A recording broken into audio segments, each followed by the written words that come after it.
I want to hear actually first of all, Lucy, Fallout Season 2. Are you allowed to talk about it yet? Yeah. Okay, so thumbs up. Have you watched the whole thing or just like one episode? I've only watched the first 2. So the first episode is out now. They actually brought the release date forward a day. Okay.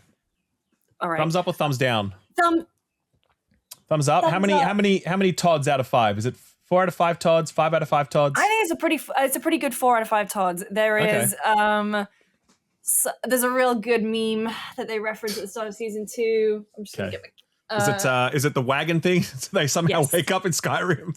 Well, I mean, it's a guy pulling a wagon, actually. Okay, fair enough. There you go. Someone's going to remix it. Yes, 100%. And so, no, I mean, I had actually kind of forgotten about Fallout Season 1 as in what happened. I remember really enjoying it. Yeah. Sadly, did not watch that really bad recap that they made and then posted. AI? What? But season 2... I wonder if we'll talk about that this episode. I wonder if we'll have a nuanced discussion about AI. No, I think the thing that impresses me a lot about Fallout is that it just takes the world and plays with it in such a fun way. The references are there. They don't really, it doesn't feel like they're beating you over the head with it, going, look, here's the special thing. Look at this. Look, there's a poster and it has all the special traits on it. Look at this. It's in the background. It's referenced. If you know it, you'll recognize it. It's telling a fun story. It has a sense of humor, and it is gory as hell. Oh, nice! Really I'm glad they're sticking with that. Well, the first season was pretty gory. Oh yeah, I'm just glad that they are sticking with it, and also it's still weird. Yes, good. And Cal MacLachlan in episode 2. It's like per the NDA. I'm not allowed to say what he's doing, but he scene stealing. He's so good. He's so good. I'm having a lovely time. Do you guys think that I know he didn't like invent the series or anything like that, but like there should be a Todd Howard cameo. Like he should be like a ghoul. They should do him up in like $100,000 worth of makeup for like one scene. He's just like a ghoul at a bar. Like, what do you want, stranger? Like that would be great. I don't think he could act though. Todd does not seem like the kind of guy who could act. He would just have to be kind of like a silent role, I think, where you just kind of like, there he is, and then you just the camera. No, put him in. He's like gonna say to Lucy, he's gonna be like, "You see those mountains? You can go to those mountains," and that's where she has to go in the show. That would be absolutely. I would. That would be good. I would appreciate that. Welcome everybody to. Yeah. Oh, sorry. Go ahead, Luce. No, I was just gonna say. Speaking of makeup, I do want to give it its flowers because, like, I think the actual crafted stuff in there, the costumes, the makeup, the sets are really cool. Like, it looks like a place you could go to. Obviously, Las Vegas is a place you can go to, but no, it looks really good. I'm excited. I'm gonna watch more of it after this. Nice. We just did a whole on Game Ranks. We did this whole deep dive video about playing New Vegas in 2025 and essentially taking advantage of just insane modder work. Yeah, where they've fixed everything with that game. Because when New Vegas came out, I was turned off because I saw my friend play it at his house and I was like, this looks like shit. And I just didn't play it for like a long time. And it turns out like, yeah, obviously like everybody stuck with it because of everything else in it. But that game was a mess when it came out. So yeah, we did this whole video about how the modding scene has like really overhauled so many things in the game. Like they've made the shooting better. They've made like good running animations. Like you can play it in third person, and they fixed all the bugs, and they added content, but in a way that feels like natural to like the East and West with the factions. It's really cool. It's always like, it's crazy. I'm looking at the gameplay now. And that's Skyrim. Yeah, it still looks like New Vegas, but it looks old obviously, but like it's not crashing. So that's good. It's like what if it was like a finely tuned car, like a really nice car. Like it's not like something like GTA, like you do like GTA mods and it like melts your computer. Sure. To, like you're trying to make it look photo real. It's just like they perfected a very flawed game that Obsidian had to make in 18 months. I'll just wait for the remaster that everyone keeps saying is coming, but that never materializes. So, you think we'll do New Vegas over 3 first? Didn't we have Jordan on this podcast like allude to the fact that it's happening? But I don't know if he was alluding to New Vegas or 3, because I feel like everyone wants New Vegas. Because I think we know that 3 is coming. Like I'm pretty sure we know that. Wasn't that a leaked document, like a court document? But it's like it's super confirmed, like off the record. versus like New Vegas is kind of the one everyone really wants to happen, you know? And so I feel like if he was alluding to anything that we could just ask him, obviously. I don't know if he'll tell us straight. Yeah. Well, I asked him, I texted him earlier today and he did not reply. So he's in my right. What an asshole. Text Todd Howard, ask him. That's right. But no, it'd be nice if they did remaster. Like, they have to remaster it at some point. It's just got too much love behind it. They've got to do something. If he's still awake, this will be ridiculous, and I will chastise him. What time is it in London or Scotland right now? It's 3 a.m. But he is a night owl, so he's definitely a night owl. Either way, it would be nice for them to get to it at some point. Brother, I'm recording this on FPS, so this will be in the episode. Did you say Fallout 3 is getting redone or New Vegas? Can you ask Todd for us? Yes. All right. Love you. Bye. Oh, you sent like a voice memo thing? Little voice memo thing. People do that, huh? Oh, I got one of those for the first time the other day because I don't use like messenger services really. I'm terrible. But I got one of those and I'm like, wow, this is really nice actually. This is a good way to get it. Rather than having to like type back to someone, I'm just like press a button. I'm like, yeah, actually, this makes a lot of sense. So I love a voice note. I'm in a lot of group chats. I'm in a lot of 3 people group chats with funny names, okay? And what we tend to do is if it is like we're just bullshitting about something, we send voice notes. Today I was walking to the bus, sent a voice note. But if it's something where there is a key piece of information that I need to extract from this voice note, maybe a date that I need to write down, something to put in the calendar, do not send me a voice note. Send me something and something that I can look at.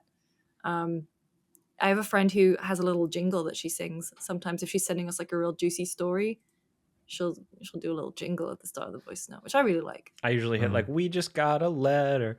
We just got a letter. Anybody? Blue's Clues? Anybody? No? Nope. I only know it from the memes. I had younger siblings that watched it, so I was locked the fuck in. Did we have Blue's Clues in the UK? I hope so. We did not. I don't think we had it in Australia, or maybe I was too old. I don't know. Well, now you got I Bluey. remember hearing the Blue. Oh, Bluey, of course. I remember hearing the Blue's Clues guy came back, and everyone was like, "Oh my god, this is the most emotional day of my life." And I'm like, "Who is that guy? What's going on here? Why is everyone so upset? Like, what's happening? Is Bluey okay? a boy or a girl? Bluey's a girl. What? Yeah, Bluey's a girl. Oh, Bluey's a girl. Yeah. Oh, wow. Yeah. Like a little girl or like an adult woman? No, she's a little girl. Little girl. Because she looks blue. Because she's blue, you think it's a boy. Yeah. You know, and also because all children voices are like the same. They're high pitched, so you can't really tell, right? Yeah. But yeah, Bluey is a girl. I thought it was a raccoon for like the longest time. What the fuck, man? What the fuck is wrong with you? What kind of Just raccoons do you have out there in Long Island? Bluey is a dog. Okay. Bluey is a dog. Yeah. Looks like a little like a raccoon. Anyway, this is the Friends Per Second podcast. It is episode 85. If you're listening, this is the last episode of the year. Okay, not please. Ever, we got so many comments. I know, when you that did was that. so funny. So this is the last episode for 2025. Yep. For 2025, and we'll see you mid-January 2026. But for now, I think it's a busy week. We got to catch up with a lot of stuff because we just came back from the Game Awards, and it was a big year. Expedition 33 won everything. You guys surprised? No. It didn't win Best Audio. That was not Battlefield 6. No, And went to Battlefield 6. And to be fair, I don't really sure why Claire Obscura got Best Audio. Like I was never playing that game thinking, oh, this has the best audio of the. I was just like, okay, yep, it's got sound effects. They sound good. I was like the music, yes, good. Music, sound for sure, absolutely. Music, S tier. Sound effects, yeah, sure, fine. But it did win everything else. That was nominated for. Oh, there was one other it didn't win. What was it? Not actually. Player choice? It was player choice because that went to one of the gacha games. I don't know, by the way. Was Wuthering Waves like bribing their players? Because I know in the past those gacha games bribe their players with like free currency if they vote. To do that all the time, huh? Yeah, I'm not sure if they did that this time or not. So I don't want to like accuse them of that. Allegedly. But I'm guessing they probably did, right? Like I don't know why a gacha player would log on and like that's my guess, right? That's my guess. As I've learned in the past, people are very defensive of their free to play games. They're free to play absolutely. Games, so absolutely. They mobilize big time. On their mobiles. Speaking of bribing players, not in a weird way, do any of you subscribe to the Hitman newsletter? Like I'm on the IO Interactive like newsletter thing because I love. I've noticed they've been doing a weird thing that I don't think I've ever seen this in any other game before, where they have wish list milestones, and when that milestone is met, they put like something into the game. Like they got Patreon stretch goals, like Kickstarter goals. But it's like they put new skins for Bond or the car or a gadget skin. And then there was one the other day where it was like, oh, we've reached this number of wish lists on Steam, so we've unlocked a dev diary. And then the next thing to unlock is like a mystery. You don't know what it is. I was like, I have never seen that before.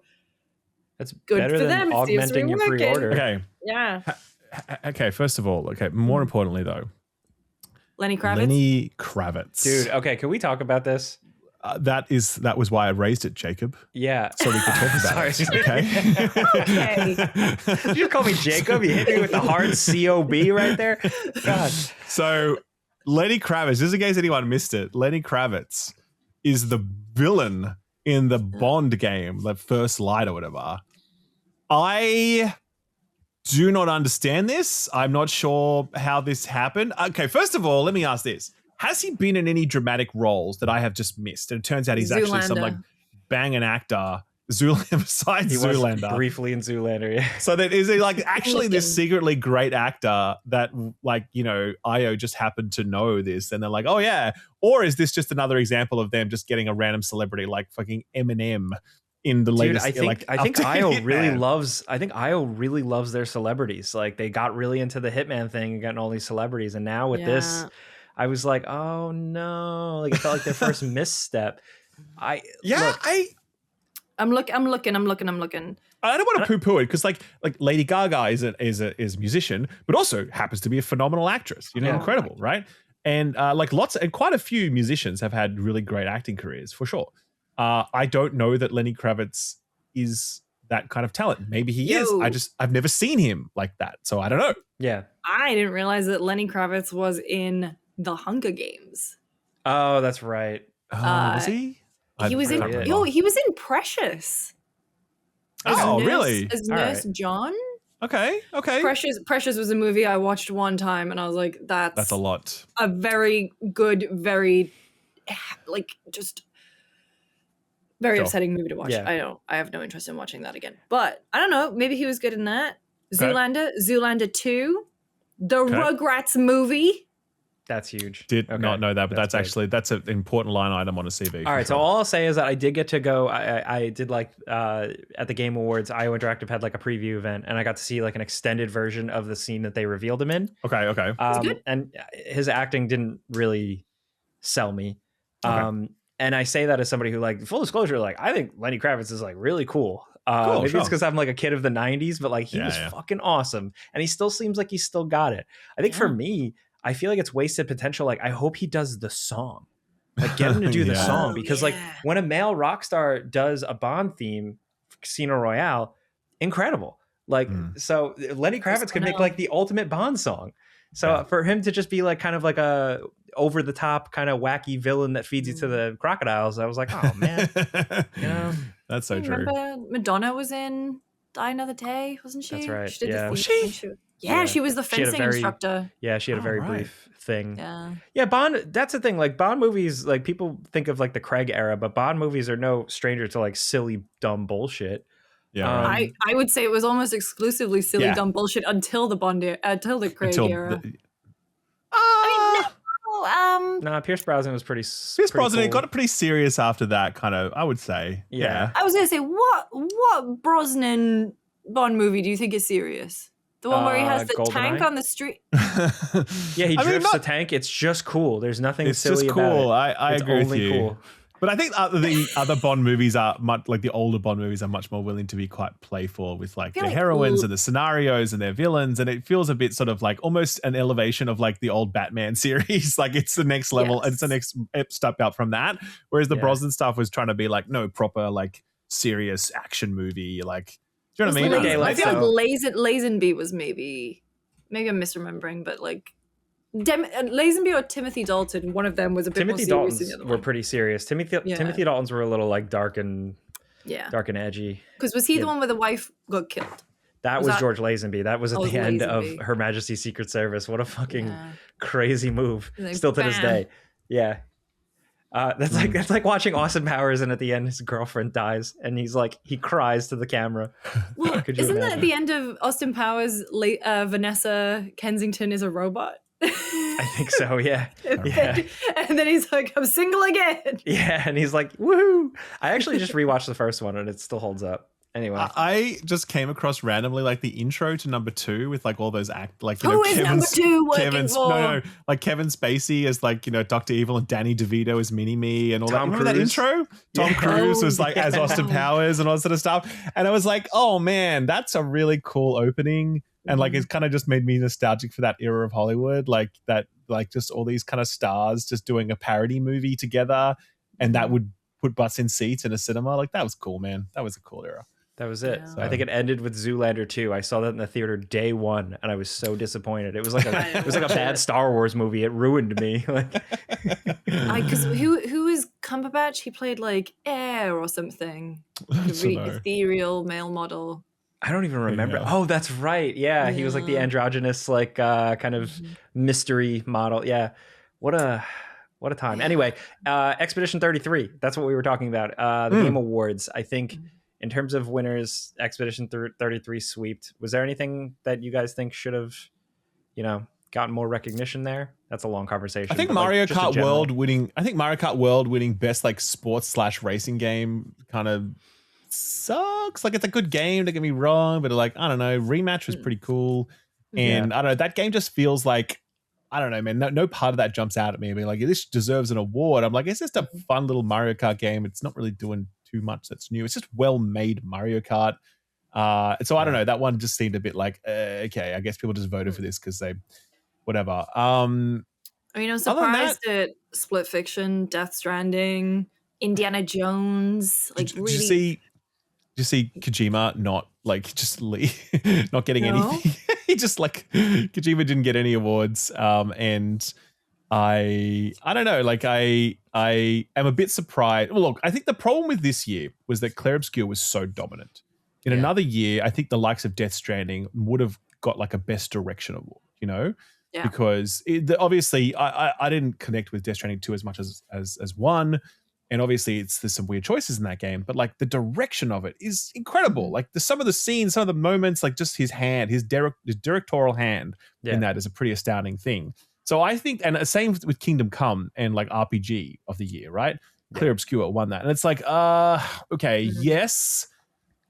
But if you were to really talk about like an RPG, like a role-playing game, should Kingdom Come have won that?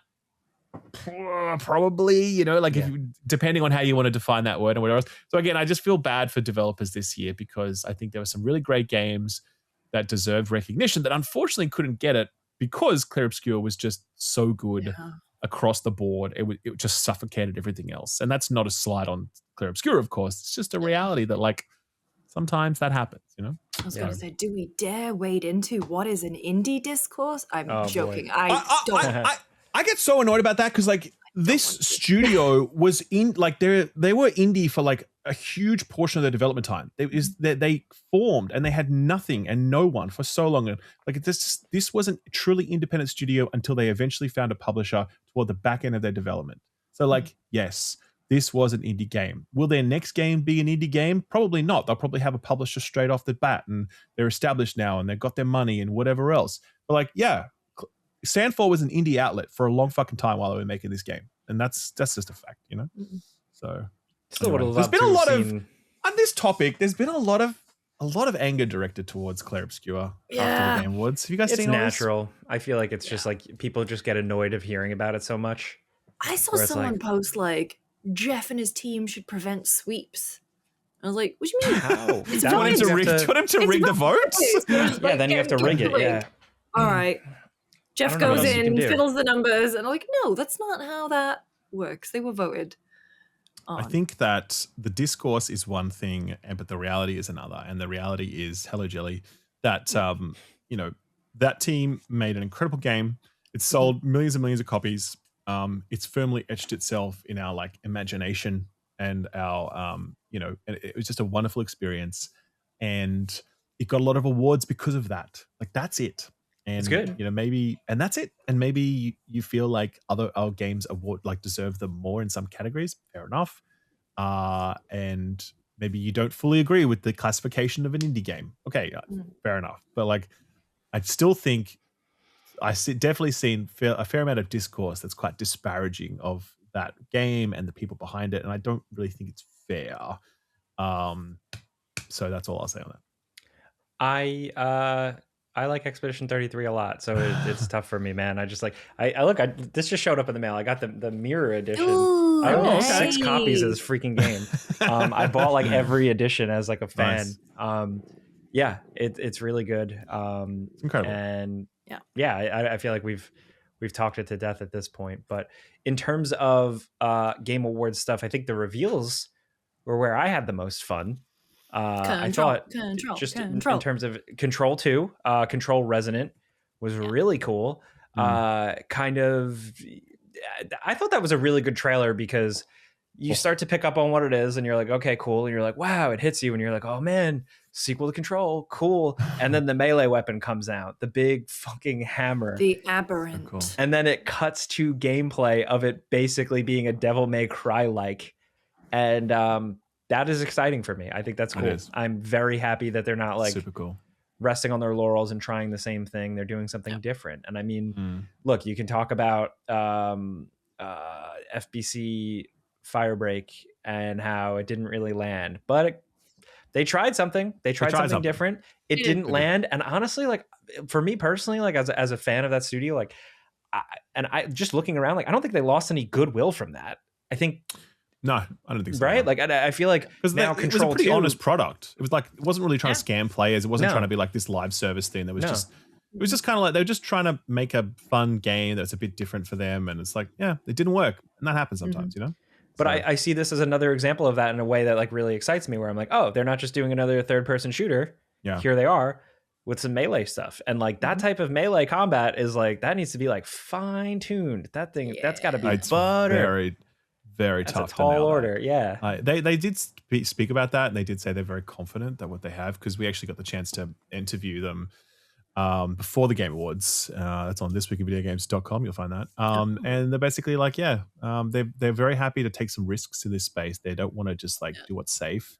And when it came to melee combat, they're like, it's good. They feel like they're confident in it, So, but man, the standard for that genre is extremely high. People are into those games, very demanding players, and so I hope they can reach that quality bar. But sick as hell trailer. I think it was the best trailer of the whole show. I think so. Resident Evil 9. I'm a sucker for Resident Evil, man. I'm a sucker for a character returning again. But this time around, I'm a little skeptical because I felt this way when Chris Redfield showed up for Village. And then in the game, that sucked and it was stupid. So I at least you play as Leon here, and it's going to be a significant part of the game. But I really hope that they actually do it right and it doesn't feel weird or disjointed. What do you guys think of this character model? Leon's character model? Yeah, like in 9, like what do you think? Like, do you like the old Leon look? I think you were dropping something in No. I'm just looking at photos. I thought he was going to be like, what do you think of this character? He drops a PNG of like nude Leon. These are for my private stores. That's right. What do you guys think? What do you guys think of the model? So I do think that it's kind of interesting that hot number one, drives a great car. I would love to own. It's interesting they're kind of doing the same thing that they did with Chris, where it's like guy in a black jacket being cool. But with Leon, it works. I think if you were really that age, I don't think you would have that hair and pull it off. Like who else has hair like that? Like when they're older, like Paul McCartney, and that's a wig. That's what I'm saying. I don't love that part of it. I think like Chris Redfield, like he just looks so good. That character model looks so good. I was like, fuck yeah, man. Whereas this one, he kind of just looks like, I don't know, like a Hollywood, like a 55-year-old Hollywood actor still trying to hold on to that hair. Do you know what I mean? I will say in the key art where he's standing, he's really popping his hip out. Like, okay. Yeah, he's giving like a really interesting stance. Yeah. Oh wait, I think I see it. You're right. I do see it. Yeah. Posing. It's like, why are you shaped like that? Yeah, it's interesting. Like every scene he looks a little different. Like his face looks a little weird. So there's a little like uncanny thing there. But I am excited for like what is Leon like now? Like what are we doing here? Like we've had Leon after Raccoon City. We've had him in expanded media and stuff like that. But this just feels like they could do something different with it. And it's specifically important for me as a Resident Evil fan that he's back in Raccoon City, and maybe they can really do something with that. Do they want to do something with that, or they just want to be like, yeah, Leon's here too? Yeah, I don't know. True. So we'll see. Yep. Good trailer though. Fist pumping. Good trailer. Other highlights. Let's hang on. Wait, we've got to talk about Fate of the Old Republic. Oh, dude, way to open a show. Ralph, Jake stood up. I stood up in my seat. I like stood up, like straight up. It was like I think I waited till I think it was when the title came up because I was like, oh, clearly Star Wars. No. I think it's when they turned the lightsaber on and the face got illuminated in the blue. That's when you went. Yeah, because it was like, oh, cool, Star Wars. And then it was like something about a good like theater filling hum of a lightsaber always makes me feel alive. But I agree with that. When it really like has that slappy sound at the front as well. Which like, you want to just say like say what you will about Disney. Disney perfected the lightsaber sound. Absolutely. Filling the soundscape. For sure. Can we go back to what slappy sound? Yeah. You know how like the start of a lightsaber, like the normal ones in the old movies, just kind of like a bzzz, whereas like the sound effect on like the newer lightsabers, when they really want to make them hit, there's like this like subtle, like almost slapping sound at the very front of it when it's like being unsheathed. It's like, and it's just, it just really hits. It's so good, man. I love it. So I think Fate of the Old Republic is just crazy because the whole Old Republic, the whole KOTOR thing has been discussed like crazy in the gaming news world for the past couple of years. With Aspire and the remake, and then will they, won't they, and all this. I didn't expect a completely new Knights of the Old Republic thing at all. This took me by surprise, and it was nice to be surprised that it's like not only is it a whole new Old Republic thing, but it's Casey Hudson. Are you kidding me? That's awesome. What happened to Quantic Dreams? That's still going apparently. And while they've got their Spellcasters Chronicles game or whatever, that could be completely the wrong name. I just made that up. I got an email about that. Yeah. So look, here's the thing about I am also excited about this. Well, okay, I'll put it this way: it's good that this is happening. It's good that this is going forward. I think it's good that like Casey's attached to it, of course. But I guess I'm just always very skeptical of like, here's a game that's nowhere near completion at this point, right? And you know, Casey's pushed back on the 2030 thing, but it's like, well, it's 2026 next month. So what is it, 2029? You founded 5 months ago. Yeah. Correct. And I'm sorry, but your average AAA game now, if you're really going to do it, is a 5-year game. Okay, I do wonder, Casey did have another studio. After he left BioWare, he had another studio. So I do wonder if he's had a lot of that talent that perhaps bring them back together. I don't even know who's funding Fate of the Old Republic. I don't know who's funding it either. I think it's Disney though. From the press release I got, it sounded like it was Disney. Yeah. But like, I just think a new studio is spinning up and they're revisiting an old franchise, and it's obviously going to contain a lot of veterans from back in the day. I'm more and more skeptical of those sorts of stories because I don't know that, like, you know, seasoned talent forming a new thing doesn't always translate into what we had hoped for. Do you know what I mean? Especially when it's this early on. If Casey were to come out and be like, here's the gameplay for this, I'd be like, holy fucking shit, let's go, right? I'm excited. Like, this is a thing, it exists. But like, this could die on the vine in 3 years' time. Do you know what I mean? Like, or maybe it just hits the rocks and it ends up being like this kind of really disappointing thing, you know? So I don't know. The idea of another Old Republic game sounds great. Yeah. But I'm nowhere near the point where I'm like, yeah, let's go. I will add to that skepticism in terms of just look how they struggled for so long with just the Knights of the Old Republic remake.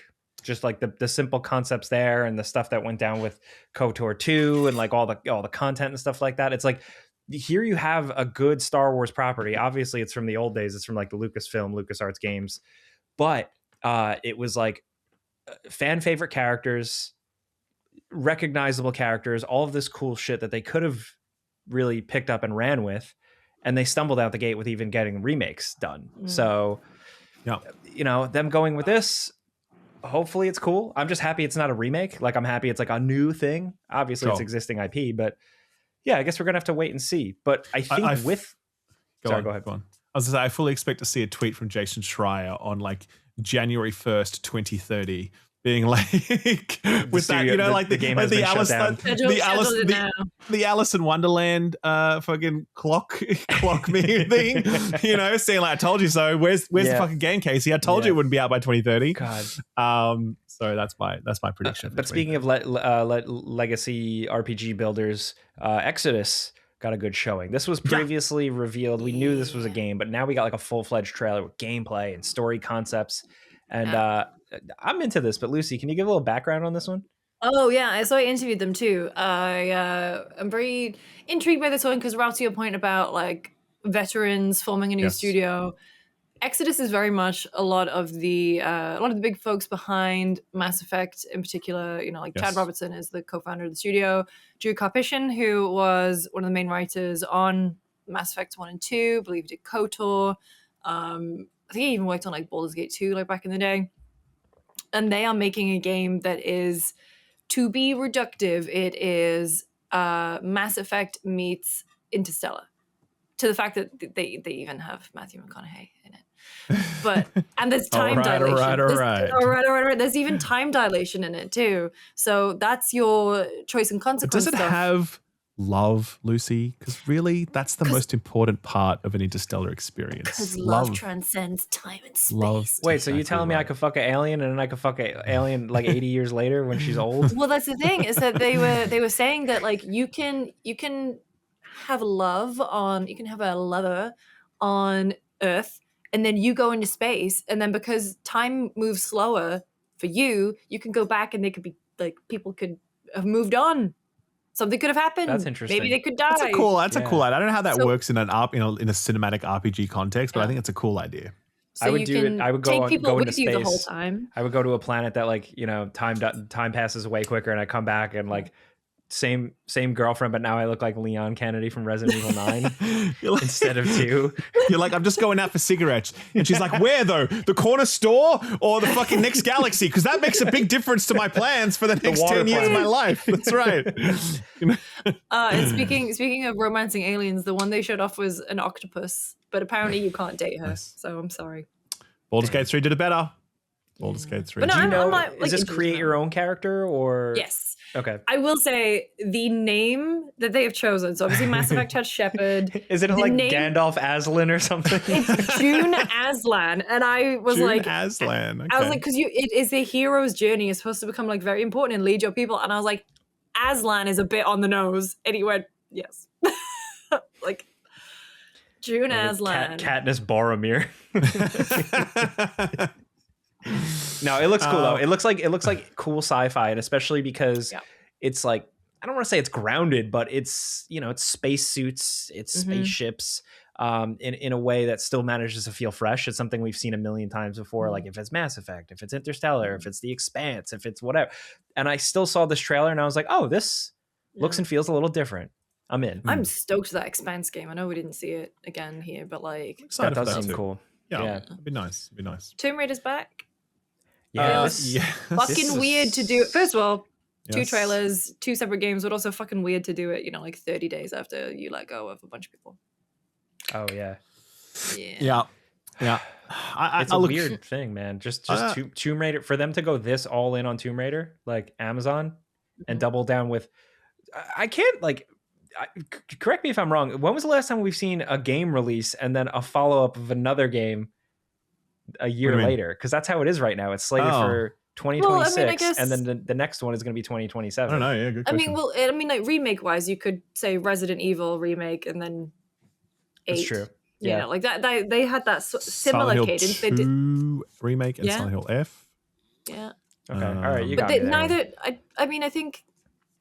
Other than, actually, even both of those franchises will have directs or whatever where they'll show both of them in the same breath. I think the fact for me that it was just sort of one trailer for both confusing, games actually. was confusing. It was actually at the beginning. I agree.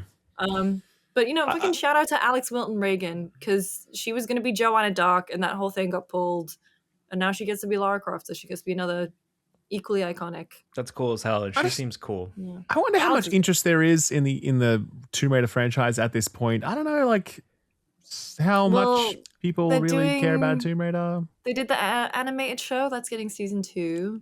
And then Phoebe Waller-Bridge was writing a show, and I think that she's out of it now.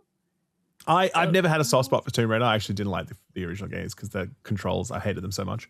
I liked them a lot because I would play them with my dad. So sure, for me, it was like a very. You got to watch me in the theater. I was like, when she pulled up from the ledge and she did the handstand, I was like, am I crying? Am I nostalgic over that? Are we this desperate? Did the Vine wow. So I don't know. Like, hopefully it does well for them. I don't know. I to me personally, I don't feel like a huge amount of buzz for that though. Maybe I'm completely off the mark, but I don't know. We'll see. I guess the Tomb Raider communities themselves are buzzing for sure. Yeah, that's it, of course, for sure. But I'm how much that cuts? But that's after how much other that cuts through, I don't really know. So I don't know either. People know Tomb Raider. Yeah, no, people know it, of course, but it's like, are people going to pay like $70 or $80 for a new Tomb Raider game? That's my question. I don't know how many people are down for that. I want to shout out quickly Bradley the Badger. Dude, I was just thinking about that. It was so good. It was from Christian Cantamessa, who is lead designer of Red Dead, and also David Soliani, who was the director of the Mario Rabbids series. And I love those games. And he is just a really cool, pure dude. And he went out, he left Ubisoft to do his own thing. And obviously Christian as well. They formed this new studio. They made this game.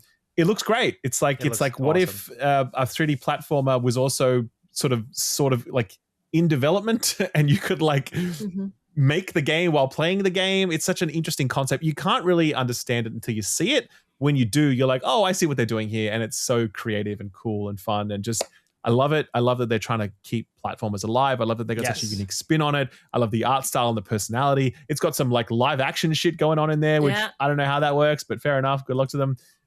So yeah, I mean, all of that is just I love super cartoony cool stuff. I feel like to me, it kind of reminded me of like a less raunchy Conker's Bad Fur Day. And instead of Conker going into like 90s pop culture references, it's video games. Like there was like that giant Bloodborne reference right at the start. And I was like, this is so cool. Did you ever play There Is No Game Wrong Dimension? Nope. So if you want again, meta jokiness about games and such, I would recommend that one. I would recommend Eat Lead, The Return of Matt Hazard. There you go. I thought you were just telling me to eat lead. I was like, no, our parents had, and look what happened. So other than that, go on. Chicken foot one, the Bruce Straley one. Oh yeah, sure. I thought that looks you nice. play as a little grandma simulator. Yeah, I like that. The grandma game. She looks like the grandma from like that studio from Spirited Away, maybe. She looks like kind of like that, but like less stylized. She's kind of looks smaller. I'm ageist, so I was like, I finally saw a game, and I'm like, this game does not represent me. I don't like it. I don't want to play as a grandma. I want to be a white dude from Long Island. We need more games Joel. based in Long Island. Joel can kill her. I don't like. So no, that did look really nice. Other than that, I think other big standouts. We got a nice look at the Lego Batman game, which looks cool as hell, and now slated for May next year. They revealed Lords of the Fallen 2.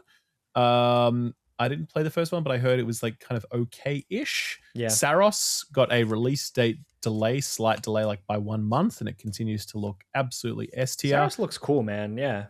Love it, man. So good. Total War Warhammer 40K is just going to make all the money in the universe. That's a big deal. And that was a great reveal, too. Huge deal. That was a really good reveal because when it cut to gameplay, like, because the reveal was already exciting. And then when it cut to gameplay, people freaked out and the gameplay looked incredible. And then when it panned up to space and it was still gameplay, you got another round of people freaking out. It was very cool to experience that in real life. It was. Ace Combat 8, Wings of Thief, which is obviously a bit of a niche title, but very cool. Here's one that came out of nowhere. Star Wars Galactic Races This one is actually being worked on by like devs who used to work on like Burnout games and shit, I think. Yeah, like Criterion people, I think. Criterion people, and they've got like a new studio. And I don't know, I'm just glad that like pod racing is back. Like I just loved Pod Racer back in the day, and I'm not sure how much I'll love it in 2025, but it's cool that they're doing this, I think. And I don't know, I applaud it. I agree. I like that it's not just pod racers, it's like speeders and bikes, and that's fun. It kind of reminds me of like Star Wars Demolition a little bit, you know, like sure. A good mix. So we got another look at that Out of Words game, that stop motion game, which just looks I'm already calling it. I reckon that's like a Game of the Year nominee. It just has Game of the Year energy. I think it's going to be big, man. Do you know what I mean? Like, as long as it doesn't suck, it's that kind of game where people are like, oh my God, Game of the Year, man, let's go. Emotions. It just has because it has that like Oscar bait quality to it, you know? I got one. Ontos. This is from Frictional Games. And Kepler. Yes. Yeah, the Amnesia people. This just looks awesome. Again, like really good sci-fi that feels different. And it's like sci-fi horror. They said spiritual successor to Soma. So like if it goes for that same type of like, it goes for those themes, but also that like pit of your stomach, dread, sci-fi gore, I'm in. Yeah. Didn't Kepler? I feel like they had another one, but yeah, that Ontos one looked awesome. Kepler did have another one. Did it pop was off, was it Orbitals? Oh, the Switch 2 one. Yeah, Orbitals, was it? Yes. So No, that's not Orbital. Sorry, that's a different one. That's like an anime one. There was what was it? The anime one looks really fucking cool. Okay, cool. You like that was what you were thinking of then? Because no, that's not a Kepler one though. Orbitals isn't Kepler. I don't think it is. But I'll just double check it. No, it's not. Oh no, it is Kepler. You're right. It is. Sorry, I'm mistaken. It is. Yep. I was like, part of me was like, I swear I've seen that. Yeah. Kepler have really good taste, man. They know what they're doing. They just got a great eye. I got one. Gang of Dragon. Holy shit. Oh This is Toshihiro Nagoshi. Yeah. Nagoshi-san has he's done it again. Another cool guy. I want to play the cool guy. He cannot leave Yakuza behind. Alone. Yeah. He's just like, let's make Kiryu but bigger. Yeah, no, and everyone's Tam like, and I were saying, he's a genius, man. He's done it again. And it's like in Kamurocho, or it's in Shinjuku again. Was it in Shinjuku? Oh, that has the sign that like obviously we can't read Japanese, so we're like, oh, that must be Kamurocho again. Like, red sign, perfect. I'll put a picture of me at that sign. Last time I was in Japan, I was like, oh, I'm here. It was like the promised land, the hollowed ground. And when you really go there at nighttime, though, it's just a bunch of dudes trying to just hitting people with a bike. Like, hey man, you want a massage? You want a massage? Like, no man, fuck off. Leave me alone. Tam came up with Wide Kiryu. Wide Kiryu, which I think is really good. If it's brawler style gameplay, I am like so in because I still love that style. Yeah, I think the like dragon evolution into turn-based has been incredible. Yeah. But yeah, man, I do miss. Sometimes I do miss brawler, but then again, I think they did really well with that. Turn-based gameplay. And then one more. It was time for one more thing, and the one more thing. They're calling it. I feel bad saying it. Okay? I'm not calling it this, but they are calling it. The internet is calling it Concord 2. It's a game called High Guard.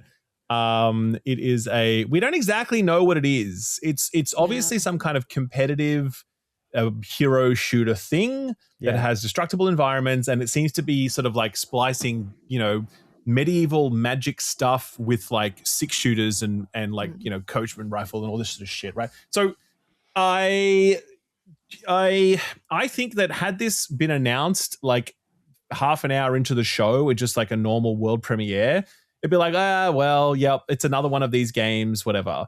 But the fact that it was kind of like, Jeff's like, these developers have been working on it in secret. And we're like, ooh, wow, what's the cause for all the secrecy, And it's like, bro, you don't need, like, that's not the way to introduce this, not the timing for it. It's just to hype it up, being like, oh, it's developers who worked on Titanfall and whatever. And we're like, oh my God, what's happening? And so like, I don't look at this game. I'm not particularly excited about it. It doesn't look great to me, but like I'm keeping an open mind. Yeah. But I think putting it at the back end of that show did it such a disservice and just turned people against it. And like, the internet was very mad that that was the one more thing that at the end of that Well, I was show. going to say, do you think it was always meant to be the one more thing? I think that Jeff, yes, if Jeff was, look, put it this way, Jeff has run of show. If he had a thing that dropped out the back, Jeff would have immediately said, okay, I'm going to put Control Resonant as one more thing. I'm going to put RE9, Leon's Reveal, as one more thing, right? So I think that... I don't think it's that easy to swap that shit. If I was Capcom, if I was Capcom and then Jeff comes to me and says, oh, we've had a last minute change, can we actually put that up? Can we shift this around so it's the one more thing? Capcom's going to go like, absolutely. Maximum viewership, maximum impact for sure.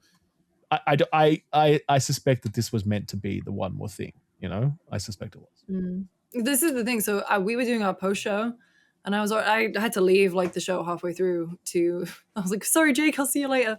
And to go back, and it felt like the show was like accelerating. And so at this point we were like, I was back in makeup, couldn't see a TV. All I was doing was like, is this the Gravity Well one? Like, and no one is like, everyone is running around like headless chickens. So I actually missed like a good chunk of the last 20 minutes, which sucks. Even like, Right. So I need to go back and kind of watch it. This wasn't too exciting. The only thing, and I'm trying to look at it as a video game person, it's my job. When I heard, Titanfall, Apex Legends people, I think of smooth movement, cool innovation with stuff like that.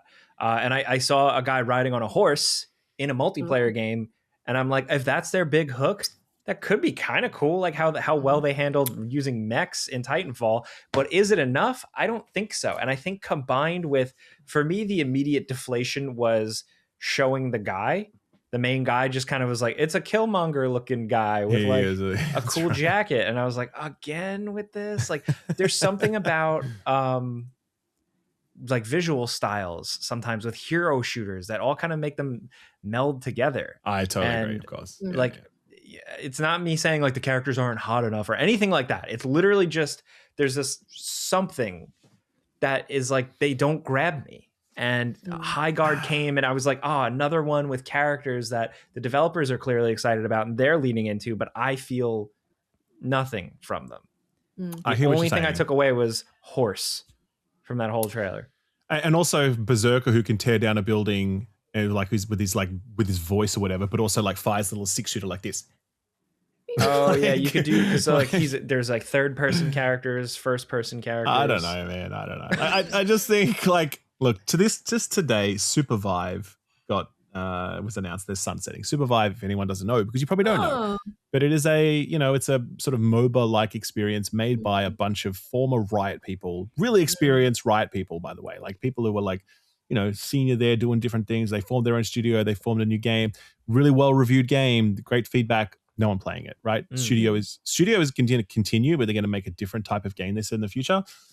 And it's kind of like, well, that's it, and there's so many of these other shooters that come along and they just do a thing. And then it's kind of like, I don't know. I don't know how much room there is in the market for these sorts of games.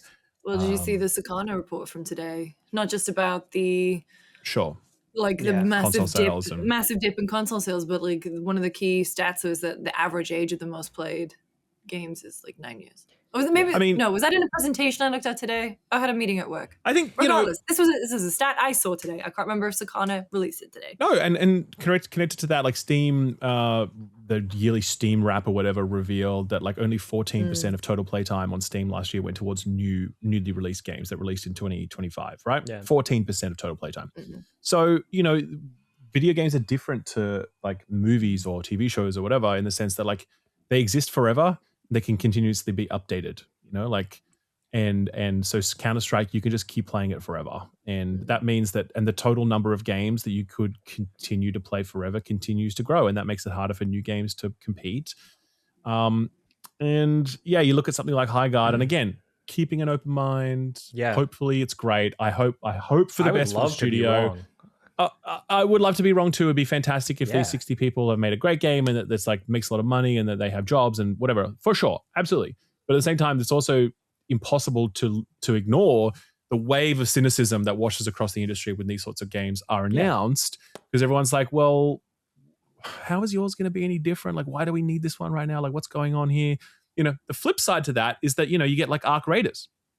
or it comes along and it's like, hey, we're doing this thing, and everyone's like, extraction shooter, I don't know about that, man, I don't know. Like, but then it does its thing and off it goes, and it becomes like this massive phenomenon, to be honest with you. So you can't prejudge. You're never sure what's going to capture lightning in a bottle. Maybe these guys have it, we don't know. But as I said, certainly that's what I'm kind of hoping, though. There. The only thing I'm leaning on with this one is like, yeah, okay, like the characters like look generic to me, like forgettable. But I'm like, maybe this reveal was like, maybe this is me being naive. Like maybe it's like a money play. Like I don't know how these things go, but to me, like maybe the big reveal, the hype, the lead up as the last thing, maybe the game really does have the fun factor. That's something we don't know until we play it. Like it could just be really fun, and they could have cracked the code and made the hero shooter interesting again.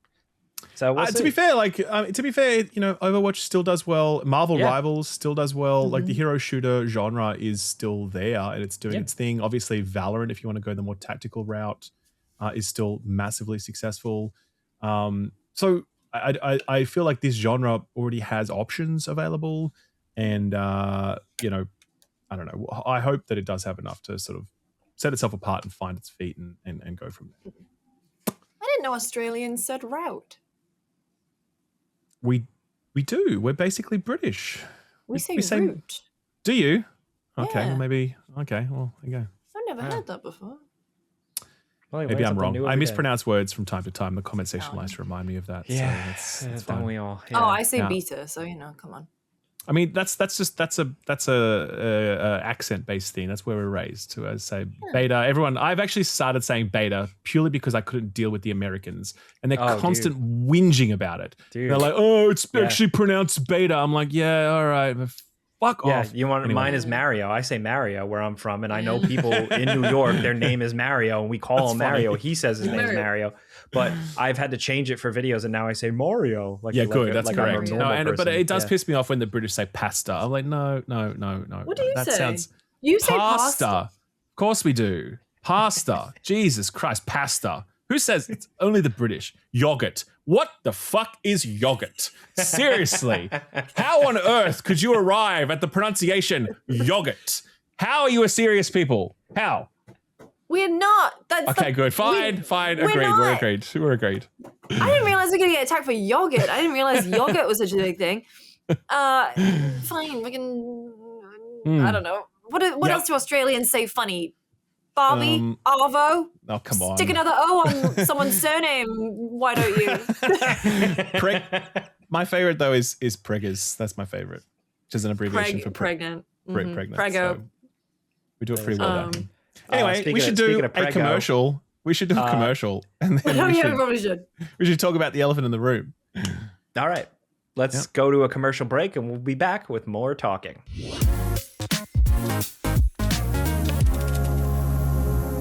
This podcast is brought to you by True Classic. They started with a very simple mission, essentially, bringing premium, comfortable clothing to the masses. Because the idea is that looking great and feeling great shouldn't come with this designer price tag. But True Classic at this point has been a standard for a while, specifically for our podcast co-host, Lucy. Lucy, you've been rocking True Classic stuff, right? You've also gotten it for friends as gifts, right? I have, and as it is the holiday season coming up, I can say that True Classic makes for a perfect gift because it's not only does it feel incredible, it also fits really well too. And so for me, yes, I know it's kind of supposed to be more for guys. That doesn't mean that for me it is not a really comfortable shirt. I wear the t-shirts all the time. The sweatpants, as someone who has been on 43 flights this year, many of them wearing True Classic sweatpants, I can confirm that they are so comfortable and look and feel great. But yeah, like I said, it's also the holiday season. So if you've got your dad, your brother, your partner, and now even the women and kids in your life, and you need to get them some gifts, hey, you get this premium comfort, perfect fit, available for the whole family. And they've really perfected the t-shirt in a lot of ways, like good, comfortable feel. It's cut right, especially if you like a good, high quality t-shirt that doesn't like have a bunch of logos and stuff. Nice and simple, but again, quality. That's the big thing. Yeah, tailored where you want it, relaxed where you need it. Doesn't bunch. There's no stiff fabric. It is just an effortless fit that actually works in your day-to-day life. So leave all that designer stuff by the door. You don't need it. Give the gift of comfort for the holidays. Yeah, you can find True they're still Classic fine. at exactly. You can find True Classic at Amazon, Target, Costco, and Sam's Club, or you can head over to trueclassic.com/friends to grab the perfect gift for everyone on your list. Thank you, True Classic, for sponsoring this episode.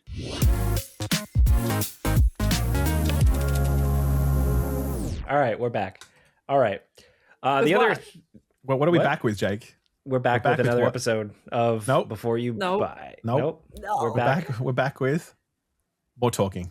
More we're back with more talking. Yeah, we're gonna keep that. We're gonna keep that a thing. Yeah, That's right. So the other thing that was revealed was Larian Studios, the people behind Baldur's Gate 3, incredible RPG crafters. Their newest game. It's just called Divinity. It's not Divinity Original Sin 3.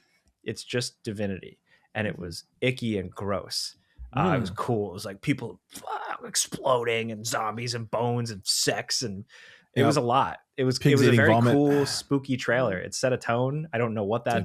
I don't know what it is, but do we know what type of game this really is?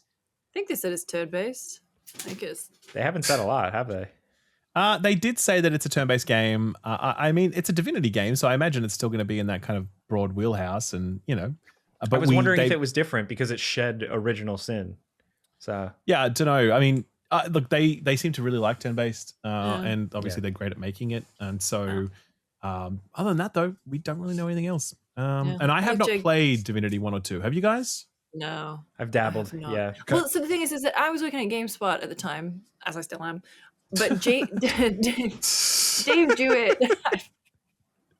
I was a YouTuber at the time, which I still am. And so. I've had such a long week and it's only Wednesday.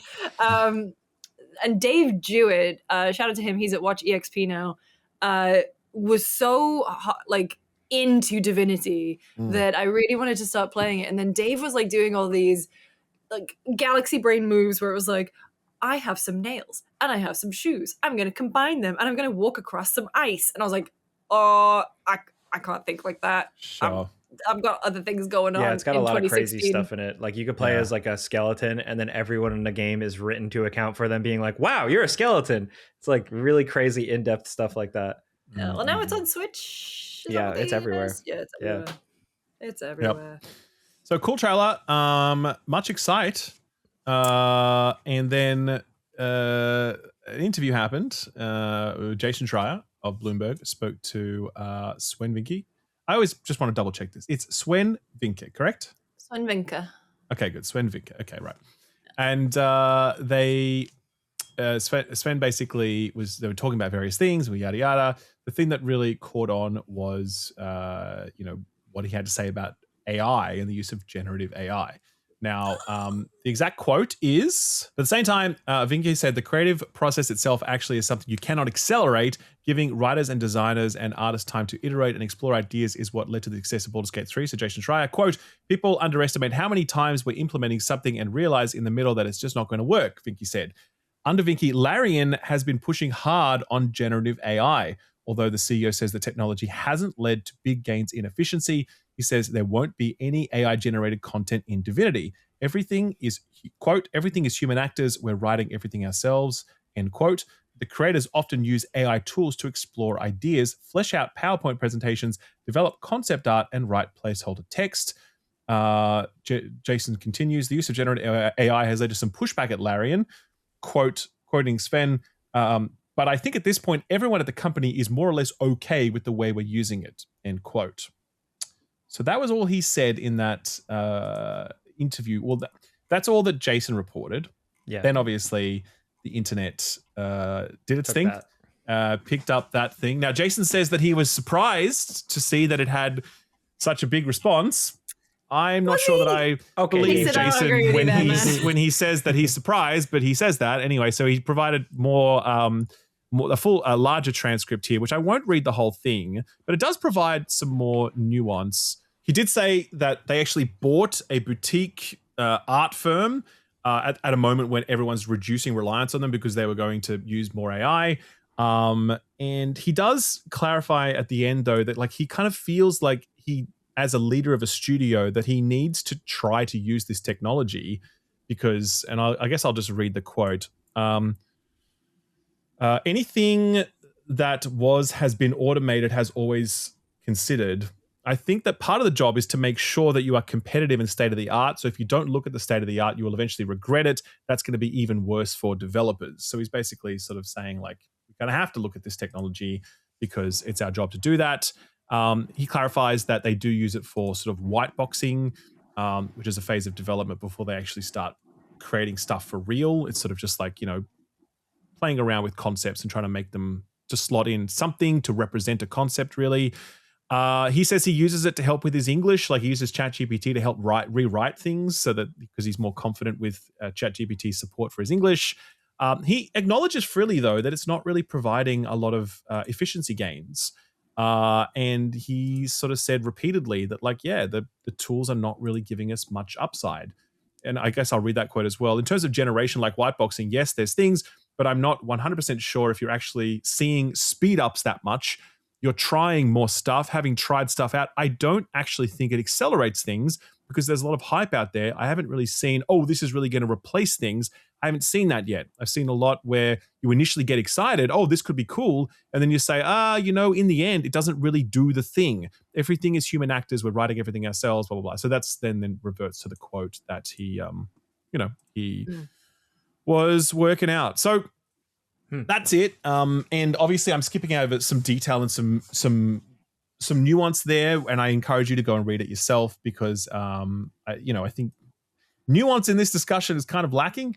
But I think that the overall point that Sven was making is that they are using AI tools in various ways. Some of that includes concept art, but at the same time, he's also hiring more people in that space. They have 24 full-time concept artists. They bought this boutique firm. They have openings currently for concept artists that they would like to hire. And that's that. So he also provided, and I know we're just going on here a bit here, but he also provided a statement on Twitter where he... Holy fuck, you guys. Well, just a way to open it. Holy fuck, you guys. Yeah, because he saw the backlash that was coming from this, and the statement reads, holy fuck, guys, we're not pushing hard for or replacing concept artists with AI. We have a team of 72 artists, of which 23 concept artists, and we're hiring more. The art they create is original. I'm very proud of what they do. I was asked explicitly about concept art and our use of Gen AI. I answered that we use it to explore things. I didn't say we use it to develop concept art. The artists do that, and they are indeed world-class artists. We use AI tools to explore references, just like we use Google and art books. At the very early ideation stage, we use it as a rough outline for composition, which we replace with original concept art. There is no comparison. And basically saying they continue to hire more people. So that's all the background, I think. And if I may characterize I was going to say, we're going to have a nuanced discussion about AI. Yeah, well, I mean, I think that to characterize the discussion that then unfolded online, just a huge wave of hostility towards... I believe actually, Ralph, the technical term, shit show. Shit show. Total shit show. Absolute shit show. Just a real wave of hostility towards Sven and Larry, and and it's hard to talk about this topic because I think that I've definitely found it myself when sort of covering AI. I think that the way that we're currently talking about AI is often not helpful because I think that there are many different types of AI, and whenever we go into these discussions, we immediately assume it's like the worst type of AI, which is just the AI slop generator that's then used as something that might replace people's work, that circumvents creativity, that it's always trained on stolen content and plagiarized, whatever else. All of the worst things just immediately surface. Mm-hmm. And some of the time that can totally be true. All of it can be true, absolutely. But sometimes it's not all true, and the nuance is lost in that discussion. And it becomes really hard to have like a good conversation about AI because here are the facts, okay? In a recent Google survey, 92% of developers say that their studios are using AI in some capacity, okay? And that's a very high number. There are other surveys recently that are lower, but still have it like 50% of Japanese developers say they're using AI. Another survey that Eurogamer posted the details of is 62% of developers say they're using it. So the point is, a critical mass of studios right now are using AI in some capacity. And that is a fact, okay? Yeah. We know, for example, that Claire Obscure, Sandful Interactive, used AI in their development process, and then they subsequently removed some AI assets that were that made it into the game finally, but they definitely used it in their development process. We know that Arc Raiders used AI for their voice work, which is terrible, by the way. Like, it's fucking shitty voice work. It's bad, and it should be replaced, as Neil Newbon recently said, where he's like, okay, if you want to maybe use it, sort of, but ultimately it sucks, and get it out. If you don't have to use it, you should pay. If you have the money, you should pay actors for better performances, because the AI voice work is always worse, and he's 100% correct about that. But they also used it for their animation technology, which is incredible. Like, the way those machines are animated in Arc Raiders is incredible, right? We know that AI is being used extensively in programming. It's being used in QA. It's being used all over the place. I've seen it firsthand as well. Like, I've seen very early work in progress versions of games and vertical slices where placeholder characters are AI generated voices, and placeholder generated images are thrown just so you can get an idea of what something will be, and all that's internal, and it's not like in it. Like, it looks like shit. Like, I hate generated anything. It looks awful, but it's not like in the game. But like, Where Winds Meet is another game that has AI stuff in it. It also sucks because it's kind of like you can talk to a quest giver, and it's like using ChatGPT to like talk back to you and whatever. Yeah, but I tried that in the played game. a I bunch of hated those it. demos. They are always at CES. They're bad. Nvidia, Ubisoft is doing one. I was playing one from, For sure. I believe it was a Chinese company, and it was just like,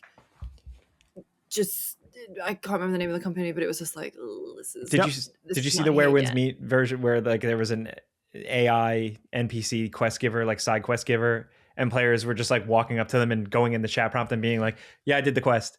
Like, just like accepting the quest, turning around and going back in and typing, "Yeah, I did it," and they go, "Okay, I believe you."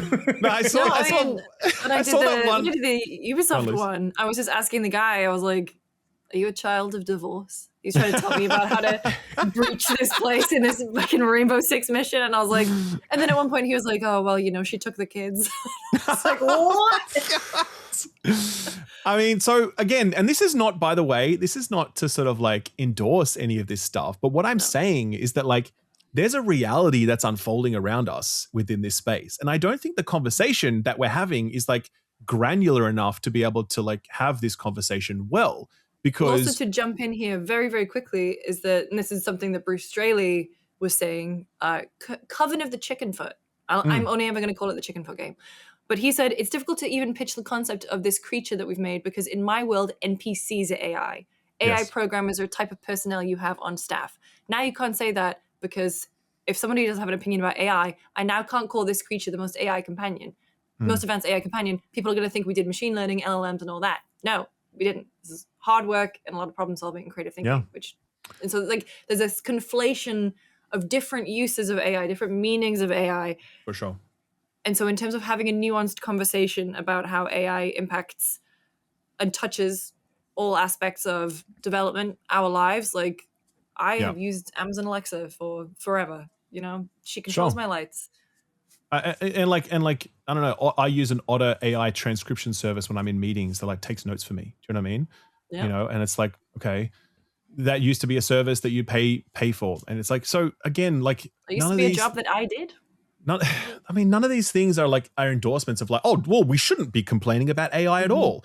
The point is that like we need to have a better conversation about what this actually is, because right now, I think whenever AI is referenced at all, the conversation goes completely off the rails. And what's not going to happen is developers are going to stop using it. What's going to happen is they're going to stop talking about it. They're going to stop sharing this information, less transparency about what this is, right? And so it's kind of like, okay, it's perfectly fine to say you don't think it should be used in the concepting phase. And I personally agree with that. I don't think it should be. It doesn't sound right to me. And as we'll talk about in a second, we've actually spoken on the website side to like a dozen concept artists, and zero of them have said that they think that generative AI is helpful in their job roles. So like listening to those people who are actually doing this job, that's really useful, and being like, well, none of them think this is good, so we should listen to those creatives, right? Yeah. but I also think that, like, again, if Hideo Kojima recently said that AI is like a friend that can be used to streamline the more administrative process or technical aspects or onerous aspects of game development, so that you can focus on the creativity side of things. And it's like, okay, well, where exactly is that line? Because I've also seen posts from programmers who are being like, well, there's something creative about what I do in programming, right? About the way that I write my code and the way that I mark it up and the way that I'm able to like solve problems. And so why is my creativity less important than the creativity of an artist with a paintbrush or whatever, right? Yeah, it's like either way, somebody's getting left behind. So this is the point. There's a lot to unpack in this discussion. And I just feel like the way we're currently talking about it is not helpful. And I agree that like the tech lords and their AI slot machine is a terrible thing, and it's going to result in lots of bad outcomes. But I also think that like there's a layer beneath that where it's like, well, let's explore what this is actually about, really, and like let's talk about it properly. And that's, as I said, I just don't think that's happening. And I guess the last thing I say in my little preamble is that like I also think it's important to like look at the individuals involved in this as well, because I think like Sven is like a dude who's worked his entire life to make good games and build a good studio. And he has led his team to create one of the greatest video games ever made, zero microtransactions, extremely consumer friendly, just a true commitment to the player. And I think everything that he's uttered since in his entire career has been in line with that. And I think that now, okay, I don't agree with his take on this, and certainly the concept artists that we've spoken to don't agree with his take on this.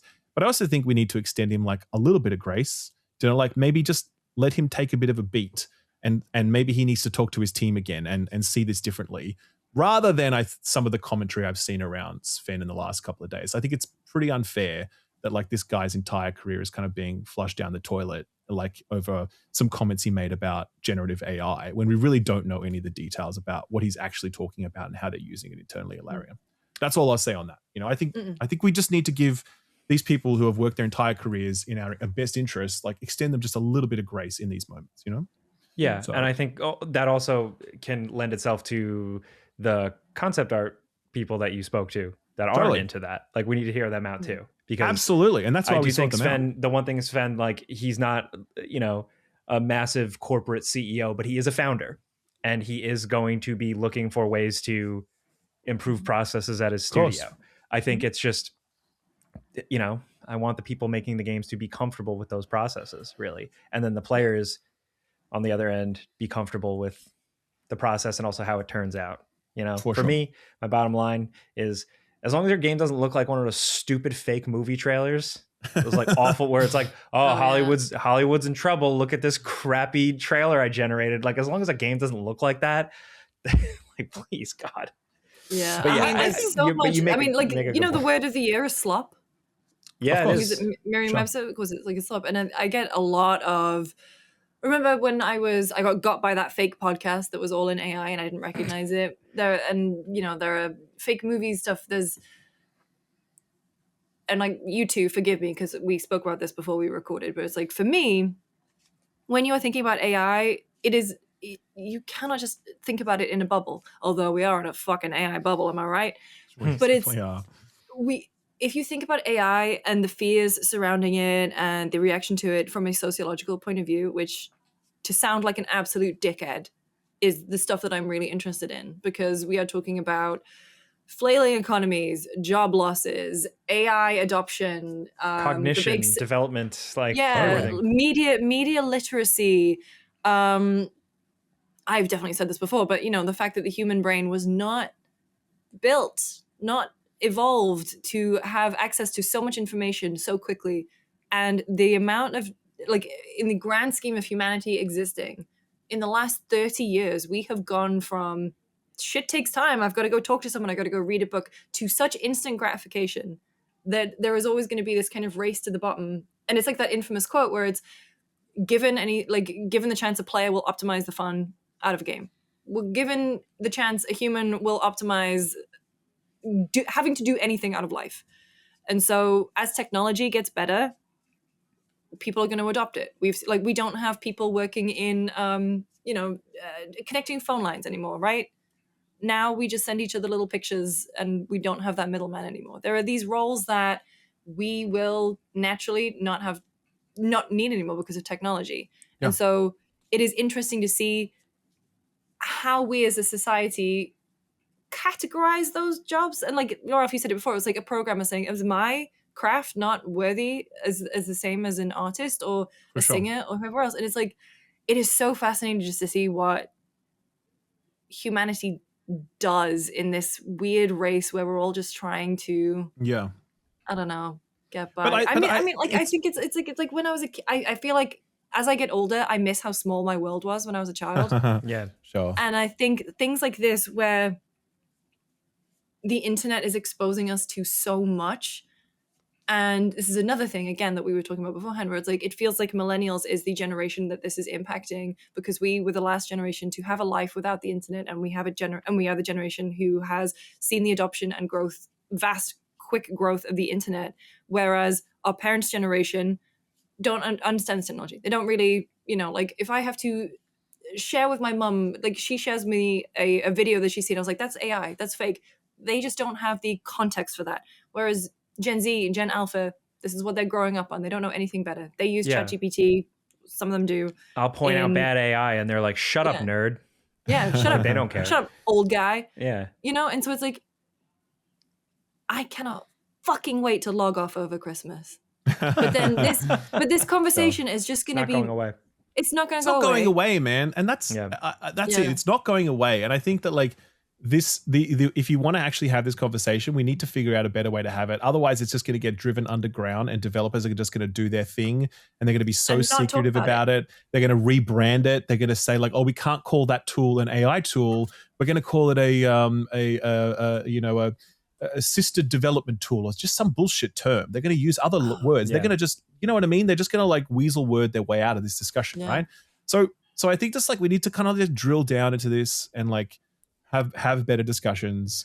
I think that, when it comes to this concept art thing, again, coming back to what you said, like, Edmund is working on this for the website right now. He has spoken to a dozen concept artists over the last, 2 days, getting their perspectives on this, right? And none of them have said, oh, actually, I really like Gen AI and it helps me. Interestingly enough, one of the things that came back most often was this idea that like people who are not concept artists think they can be concept artists by using generative AI tools. And so they say like, Gothic castle surrounded by ice or whatever, and they get some bullshit picture. And then they hand that to the concept artist and they say, make me something that looks like this.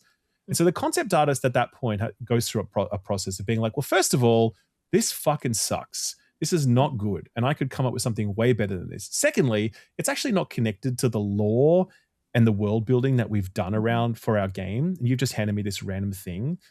Thirdly, I now need to kind of reverse engineer it to make sure that I'm not actually going to plagiarize something if I borrow some element of it that is inspiring, because I'm not able to properly credit it. Maybe there's a specific spire design that you might like in that picture or whatever. It turns out that that's a really distinctive spire design from one artist, and you've actually accidentally stolen it because you didn't get it from an art book with their name on it. You just got it from the slot machine, right? So all of these are really substantive responses to the suggestion that concept art and AI and Gen AI, they work really well together, right?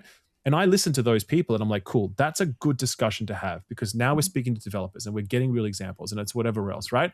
Yeah. But then, like the discussion of like, oh, I want a refund on Claire Obscure because it's a slop game. Like, what the fuck are we talking about, man? Like, what are you talking about? Like, what? You know what I mean? It's the thing. So, like, I feel that, like, I am more on that side. Like, I am very principled, where I'm like, if you're even like fucking around with or muddling the concept of human creativity, like, get fucked. Like, I am not into that. And I hate talking about this, but I've been talking it out with you guys, and it's like, there's an interesting thing where it's like, we talk about games and we want more games, and games take too long to make, and games are so expensive. How can we help that at all? And it seems like AI ultimately is going to be some sort of the answer to that, whether we like it or not.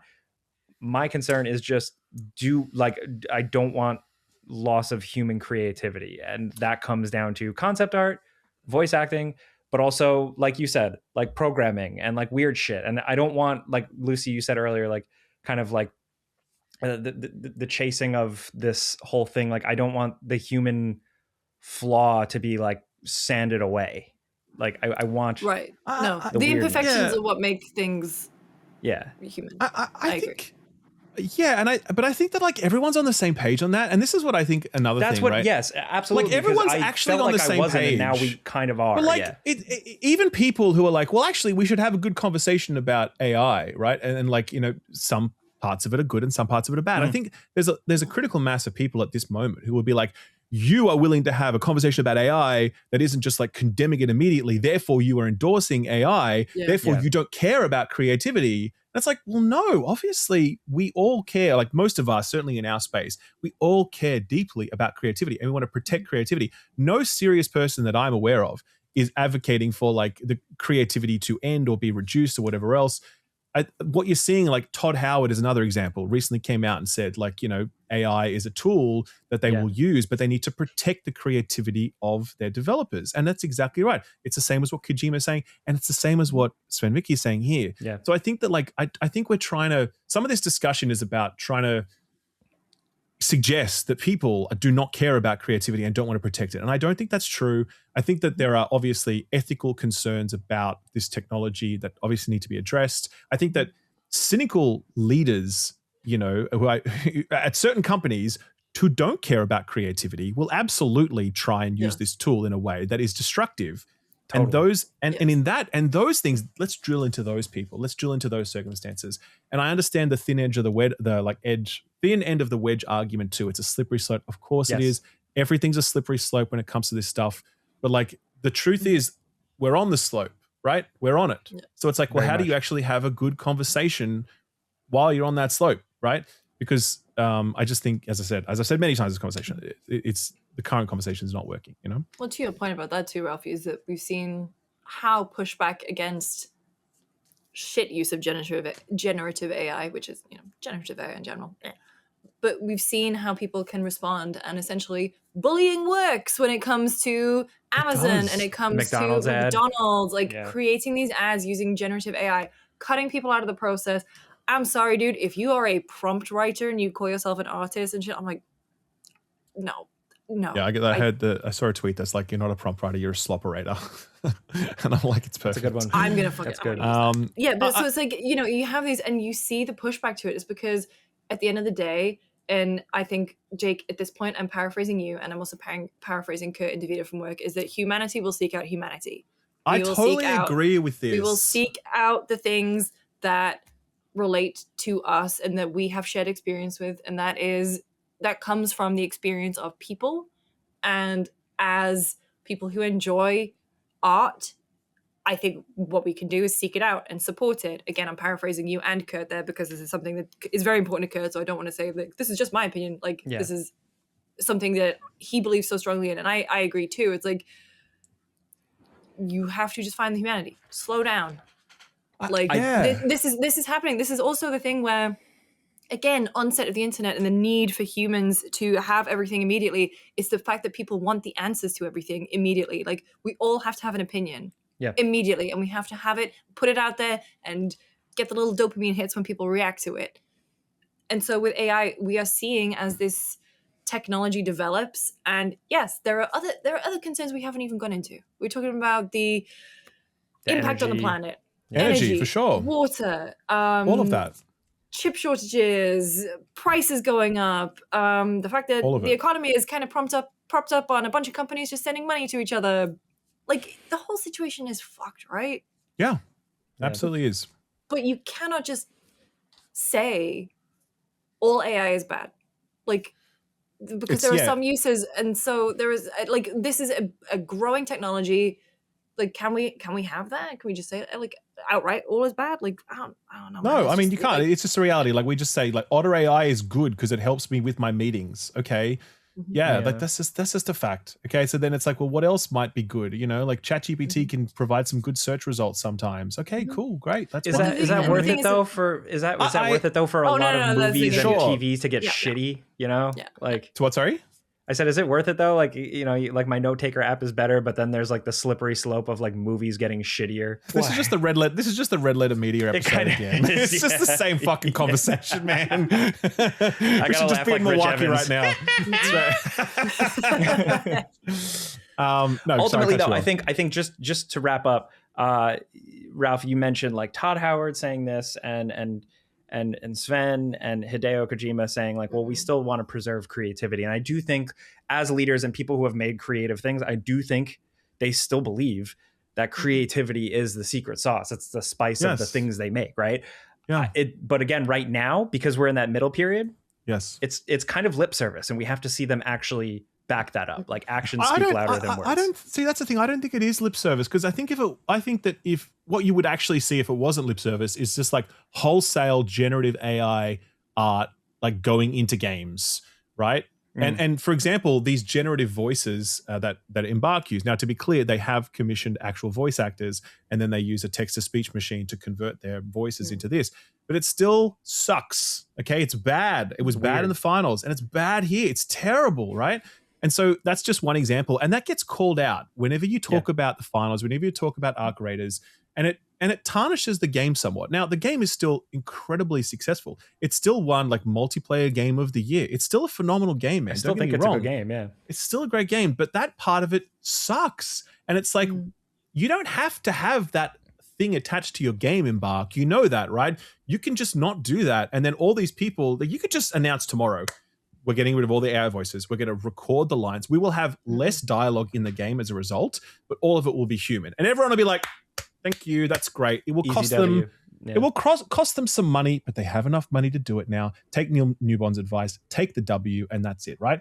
So again, coming back to your point, like I don't think it is lip service when these creators say this. I think they actually do believe this. And the fact that we're not seeing this wide scale adoption of these of this stuff going straight into our game shows that like that's actually not what we want. They're using it in different ways. And again, I think another thing is this. I think we need to actually listen to the people who are making games, right? And I've definitely spent like a lot of time earlier in my career being like, this is what the developers should do. You know what I mean? Like, and it's so easy to make a game. And I realize obviously over time that I don't know shit, right? I need to listen to the people who are making games because they know how to make games, not me. And if developers, and as we've said, we've spoken to a dozen concept artists this week, and all of them said that generative AI does not help them. So I listened to that and I'm like, well, I think that that's true, right? Yeah. But then I also am not seeing like a critical mass of like, I don't know, people who work in other aspects of game development saying like, oh, well, AI has no purpose whatsoever, right? The conversation becomes murkier there. So again, I kind of just want to hear from more game developers about how they're using these tools or not using these tools, what they're about, and the more I'm seeing, I'm definitely seeing that it's not helpful to many people in creative spaces, and it is helpful to people who are doing more technical work, right? Yeah. And that comes with pros and cons because that obviously can mean some job losses and whatever else. But I'm definitely seeing some of that. So again, I just come back from that position where I'm like listening to those people who actually use these tools and actually make video games. Yeah. And I'm not sort of just like jumping to conclusions because I personally don't know the realities of game dev. That's been a learning throughout my career. And my skepticism still too is also born on the fact that it's not over yet. Like it's still going to evolve. It's still going to get better and better. It's going to become more tempting to, use it even more. I just would like to see it all used for good and for the benefit of things getting better, but still having a soul and creativity and people enjoying working on those things and people enjoying playing those things. I think it's fair to be skeptical. I think it's fair to be skeptical, and like I am too. It's like I, boot up the Google Suite every day and see how much it's trying to cram Gemini down my throat. Oh my eBay God. AI. Hey, you dumb bitch! You don't know how to search for a dining table by yourself. Use our AI chatbot. Can I talk about my? I use my little my hey. I can't say it right now. Hey G word. Hey G word. Turn on the lights. Hey G word. Play music. Oh, Google. Blah blah blah. I was like, you. But so it's so interesting. I used to do that. I'd be like, hey, person, set an alarm for 3 hours from now. And it would say, great, I've set an alarm for 3 hours from now. And now I do it. And it's like, hello, thanks for asking. I'm happy to set that alarm for you. I'm a guy. And I'm like, I fucking hate that. Like some of it's just so unnecessary and silly. And like, so it's so good that you set that alarm, Jake. Thanks for doing that. Like you really set that alarm well. But it goes back to like, that's the stuff. And like that. And like, as someone who like enjoys art, it's like, that's the stuff that pisses me off. But the tool set stuff, the less sexy stuff is the stuff that is worth talking about. And it's like kind of what we have hashed out here in terms of game making and stuff like that. And that's what gets lost in the kind of rage conversation. And I tend to knee-jerk react to the AI stuff. So, and I think that's, Ralph, what you've kind of tried to put a pin on. I don't like it either. Like, don't get me wrong. I honestly wish I was happier in a world where AI did not exist. That's the truth. I feel like it. If you got to this part of the discussion, we don't like it. I mean, it's not, and that's not just sort of like some grandstanding, like, oh, I'll make sure I'm on.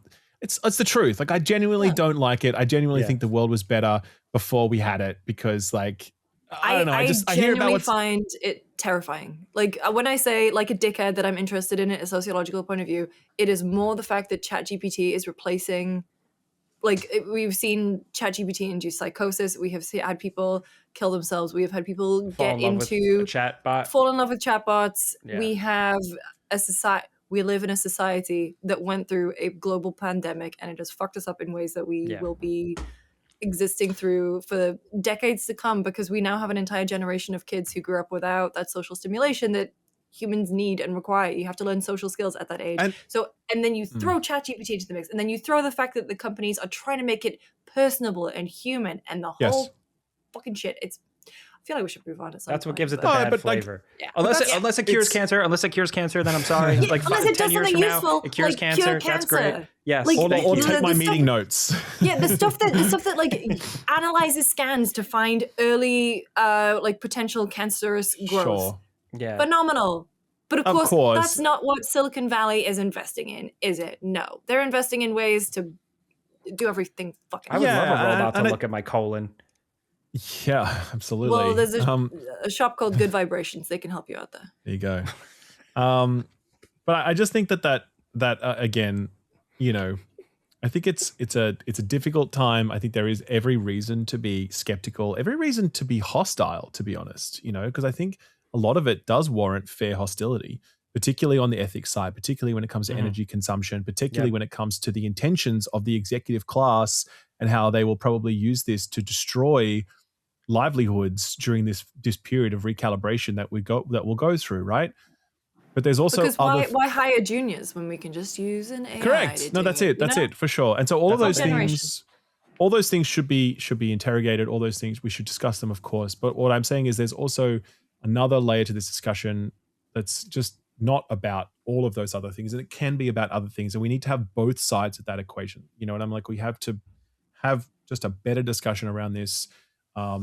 Even though I personally am hostile to it and nothing I've seen really convinces me that this is great or the future or whatever, I'm like, okay, I'm still willing to like hear what this is and how it's being used and be informed about the realities of it.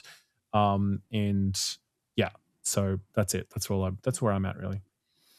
And that's all. But I also think on the topic of Sven, like, he's gonna probably do some thinking around this stuff, and like, maybe he comes back and he's like, actually, I've realized that was not the right call, and he speaks to his team, and maybe he recalibrates, or maybe he doubles down, or maybe a whole bunch of other developers come out and say the same thing. Maybe who knows where this conversation goes, right? But I'm willing to like let him do his thinking and like come back and and have some thoughts about it. Because I'm definitely not ready to like throw Larian in the trash bin because he has a bad take on generative AI. I'll put it that way. So. Anyway, we'll see. Man, good stuff. This is gonna be a fun comment section. Yeah. Definitely.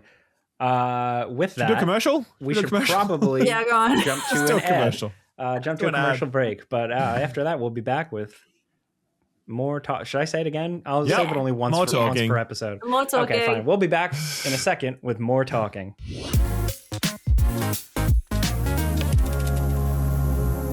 This podcast is brought to you by HelloFresh. HelloFresh is really bringing back the joy of cooking. The idea is that in the new year, nothing's really going to hit better than a home-cooked meal. And HelloFresh absolutely delivers with that. Yes, I love cooking at home, but I actually love cooking for other people more. It kind of incentivizes me in a weird way. Maybe it's because I want the praise that comes with it, but I just like to bond with my friends over a nice home cooked meal. And with HelloFresh, there are over 100 mouth-watering recipes each week to choose from. So there's seasonal favorites to global dishes. Like my favorite is the herb crusted chicken with polenta. But there's something truly for everyone. And if you're worried about portion sizes, don't be, because you got bigger portions. So now no one's leaving hungry. Yeah, and they have like all different options. Healthy, good stuff. 35 over 35 high protein weekly recipes. They got like new Mediterranean options. But I've just been keeping it simple with some broccoli cheddar and jalapeno cavatappi, getting a little pasta in there. Hey. Just really delicious stuff. But like the steak and seafood, their portions are bigger, so nobody leaves the table hungry, which is good. And we've recommended HelloFresh in the past too, if you're new to cooking, or you're just trying to keep your ingredients tight. HelloFresh really takes a lot of the thinking, a lot of the worrying, and a lot of the fear out of cooking, and that can be really, really useful.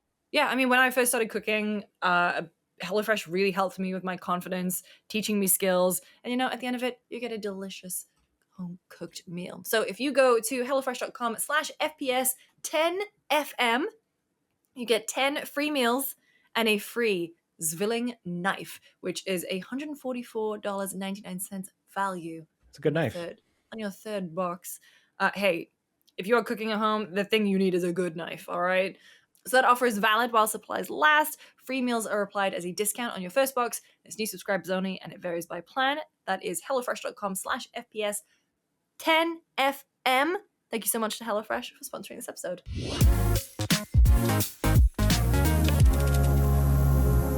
We are back, and we're going to hit a user question. This is from Connor L, who submitted a question to contact@friendspersecond.com. Got it. Boom. Nailed Crushed it. Finally. It's been years. So Connor says, as we round out the 5th full year of current gen hardware, I've been reflecting on my favorite gaming experiences that have stuck with me so far. While the talk of the town is certainly this year's Game Awards, I wanted to add to that and ask, if you could preserve a single game experience or moment from this generation in the bottle that you could uncork anytime, what game or moment would that be? For Connor, he says, for me, it's a tie between the ride down the Siofra River elevator in Elden Ring, savoring the delicious alien soundscape and music of Returnal's first playthrough, or finding forgiveness in Kratos' journey through Valhalla. Thanks, and all the best to another amazing year of this show. Thank you, Connor. That's a tough one, man. This generation specifically. That's like... So for me, I think this generation, like with the elephant in the room, is COVID, right? And especially like a lot of big games dropping, consoles dropping in the heat of COVID, when there was kind of like that early uncertainty, a lot of people furloughed or out of jobs or just at home. And games, this is going to sound so corny, but like games, serving as kind of like the connecting point. For me, I feel like I survived like talking about video games online and like, on social media and on like, all types of places, like the early days of like everybody kind of huddling around Animal Crossing, that was like, that's like one off the top of my head from like early 2020. And then even like collectively the reveal and the launch of the PS5 and everybody kind of being held hostage online, a lot more people online at once, all kind of speculating and like wondering and hoping about this new console. That's just like top off my head. But I'm trying not to use... I'm searching like biggest game releases because I'm like, what like big moments really impacted me? I genuinely think, not to completely rip off Connor's answer, but getting in the lift to I always call it Shifra. I don't know how you actually say it. Siofra. It's all that Gaelic bullshit where like, the consonant. Gaelic bullshit. We just had the Seance of Blake Manatee on. I was gonna say, man, that's just the way they pronounce their words, their consonants and their vowels. No, man, they're just completely off their rocker with that. But shit. that's the big elevator when you go down to like the basement of Elden Ring. You realize it's a whole other game down there. That was crazy. Going down. Incredible skybox, beautiful art, like totally different vibe shift. Yeah. And then there's the other one that takes you to like Nokron, and it's, you know, and everything that happens in there when you find the mimic to you. I think like Elden Ring's sense of discovery, and I think when I got to when I went up the lift, I would say more so that's the other part that stuck with me, because that's the point where I was like, I'm doing great. I'm amazing. Actually, taking a fucking transporter trap for the first time and going to Caelid was one of those moments where I just started like screaming by myself, and I was like, where's it taking me? Where's it taking me? And then you end up in goddamn Caelid, which is Miyazaki loves his swamps. Of course. I think Elden Ring in general was just such a special game, man. I started playing it again last weekend. Okay. It is so replayable though, because it's just so vast, and you can sort of choose which way to go, like, you know, I agree. I think of all the moments, I would say for me, it was like playing through Elden Ring without a guide during the review period. Oh yeah. Being like, oh yeah, I'm definitely playing one of the best games ever made right now. Like, there's no question about that. No one knows what this is. No one is ready for this. Like, it's just going to change everything. And having to sort of brute force your way through it without any support, being completely fucking lost, and knowing that there's no way to get past something if you get stuck or get lost or whatever, you know, that was such an incredible thing for them to have accomplished, given the fact that they'd already made so many games that were like it in the past. But it just, you know, I kind of described it as like a double album. You know, it was basically like, what if we had everything we'd done, but we did it at the best we've ever done it, and we did twice as much of it as you could possibly expect. And then we'll just release a massive expansion too. And then a massive expansion on the back end. It truly was an incredible moment for video games, and there's a reason that game sort of took off the way that it did, and cut through to non-Souls-like fans were playing that one. You know, it was people got into the genre because of it. So it was really very special, I would say. I'll never forget that experience of reviewing that game and being able to click publish on that video was like a really special thing for sure. Yeah, I mean, and Lucy, Cyberpunk was last gen, wasn't it? Cyberpunk was last gen, technically. So I feel like I cheated because I played Cyberpunk, a PS4 copy on a PS5. So for me, I have it mixed in my head with PS5 because I was lucky enough to have one. Sure. At that point, and so for me, it is a PS5 memory. But I think when I think Cyberpunk, I actually think playing it in Ultra on the PC rather than and also more specifically, like I guess Phantom Liberty was this generation as well. Yeah, and just being able to play that game, because I played it at launch and obviously was riddled with issues, and I ultimately recommended. I'm like, listen, this is a great game, but it's really broken, so don't play it yet. Play it later. And then playing through it for Phantom Liberty, really seeing it and being like, okay, they fixed it, and like it's not perfect by any means, and it still is some distance from, particularly on the RPG front, but just sitting back and cruising the streets of Night City. Even in the original, I still feel this. Like, cruising the streets, in the original, cruising the streets of Night City and having that music on, and it was the closest you can get to like having a VR headset on without having a VR headset on. The level of immersion that you were experiencing in those moments was just like crazy. Night City is a marvel, and I mean, obviously, not to hand wave all the issues with that game, of course, but like that was still pretty fucking special for sure. Yeah. It Takes Two, playing that. This is like more from like a personal, but like, you know, playing that game on a couch with somebody you love was really fun. The sense of discovery, the actual like legit fun factor of just like the gameplay, that was really nice. And I had one other one and I just lost it. Fuck. You know what? It's an easy one because it's like it's like right now it's top of mind. But the intro specifically of Expedition 33. The opening sequence for me, I had played it and I was like immediately like, this is an all-timer. Like just this sequence. I was like, the rest of the game, like, you know, if they fuck it up, they don't stick the landing, whatever. This opening sequence in a bubble, I thought it was incredible. And that's definitely something I would bottle up, like experiencing that for the first time again. Tell you what, probably would have been pretty cool. Bottled as an experience, not to bring up old past traumas, but imagine if the death of Joel didn't leak Imagine experiencing that Mm. as a surprise with no other preconceived notions or anything whatsoever. Like real genuine surprise. That'd be interesting. It's a real bummer that leaked. It really was. Of all the leaks that could have happened, like that was the worst of the leaks that could have happened. You know what I mean? So it's a real bummer. Yeah. I really like that question. Yeah, that was good great. Question. Yeah, thank you for that, Connor. Next up, let's chat about what we've been playing. It's it's the end of the year. Things are quieting down. Me personally, I'm kind of diving into things that I haven't been able to catch up on. Just for like game of the year lists. Like I want to make sure I see as much as possible. So I'm dipping my toes into a lot of things. But I did play some recent stuff. I played Skate Story. I'm nearly finished with it. Man, excellent. Ralph, you were right. Because I played the Next Fest demo and we had talked about it and I wasn't that into it.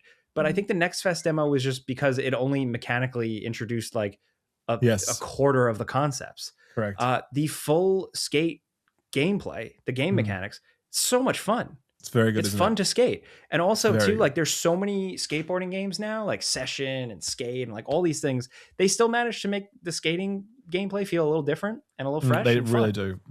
And the art, the music, the vibes, the soundscape, all that incredible. But also like I was surprised to see it had so much like New York City stuff to it. Yep. I didn't realize that the developer is from New York and like it just has a lot of cool little things and little quirks that I just subways really and subways and bagels and you know collecting Metro cards and stuff. Yeah, like I love that. Exactly. Cool. I still have one in my wallet, even though they got rid of them. You gave me one. Yeah. Souvenir. So it's just been it's been really good. It's like a headphones on, lights out game too, because you can. It asks some of you like you got to pay attention to it, but you can really like sink into the couch and just kind of like go into it. I'm really enjoying it. That's one of mine. Very, very special game. How are you finding like? Because I found I was surprised at the difficulty of it. Because like with skate games that we play, they're typically like you kind of magnetize to the rails and you kind of land tricks really easily. You get lots of air, you can spin quickly. Whereas this one, it's like, no, it's like you need to get on the right angle if you're going to grind that like curb or whatever. Or if you want to go up a ramp, you're probably only going to go up 6 feet or whatever. And that's it. Like, how are you interfacing with those mechanics being much more grounded and realistic? That's a good question. I like it. Immediately was like, ooh, I missed that rail like 6 times in a row. Like you really got to line up a rail. It kind of gives you that. And it's not the first skate game to kind of do this, but I think it does it really well here. It really nails that intention and that repetition. And it's like, you got to get it right. You got to get it right. Yeah, I'm talking like I'm a pro skateboarder. I'm not. I've only dabbled. But like, it's about doing it over and over and over again. And like really like the stars aligning to get it perfect. And like, even just like the thing where you can drop a marker and then instantly zip back to that marker to like redo a line. I love shit like that. And I didn't expect this game to lean into that because I was kind of judging it at face. I was like, oh, it's like an art game. It's going to be like a skating game, but by way of walking simulator. Yes. And it's very mechanically involved. And then also like the story and the concept and like, you're like a glass demon who wants to eat the moon. Like, it's just cool. It's just enough tongue in cheek. It's funny and goofy and weird in just the right amount. It takes itself seriously just the right amount. It's really, really unique, honestly. Like that's the biggest thing. Like that tone is so unique. Yeah, I don't really know anything about Skate Story other than people are stoked about it, and all I've seen is the Eat the Moon thing. So that's gonna go on my list for. It's about 5 hours long. Beautiful. It's the vibes and music are incredible. I think you can enjoy it as a vibes and music game. I think you can also enjoy it as a skating game if you're someone who really like enjoys skating, because the whole goal of Skate Story was to actually capture this feeling of skating. Like the guy Sam Eng, it's mainly a solo project. He just wants to be able to communicate his relationship to skating in a video game form, you know. And I think he really crushes that. Like it's just it feels like no other skating game I've played as a result, and that allows you to sink deep into its mechanics and really try and master them. But also kind of just skate forward, because you can kind of just like skate forward. You can play it as a walking simulator if you want to, and just do the bare minimum to get through it all, and just focus on the vibes and the story and the incredible music, and you're still going to have a great time. So it's a really solid pickup for anyone, I think. Sorry, the fact that it has boss battles too. Yeah. Like the fact that you have like skating mechanic boss battles that actually feel good. For sure. and like are a little sweaty. Like oh my God, that's great. I just remembered that. Like it's all coming back to me because I played it on a plane, but no. It's very Steam Deckable. It's very ROG allyable.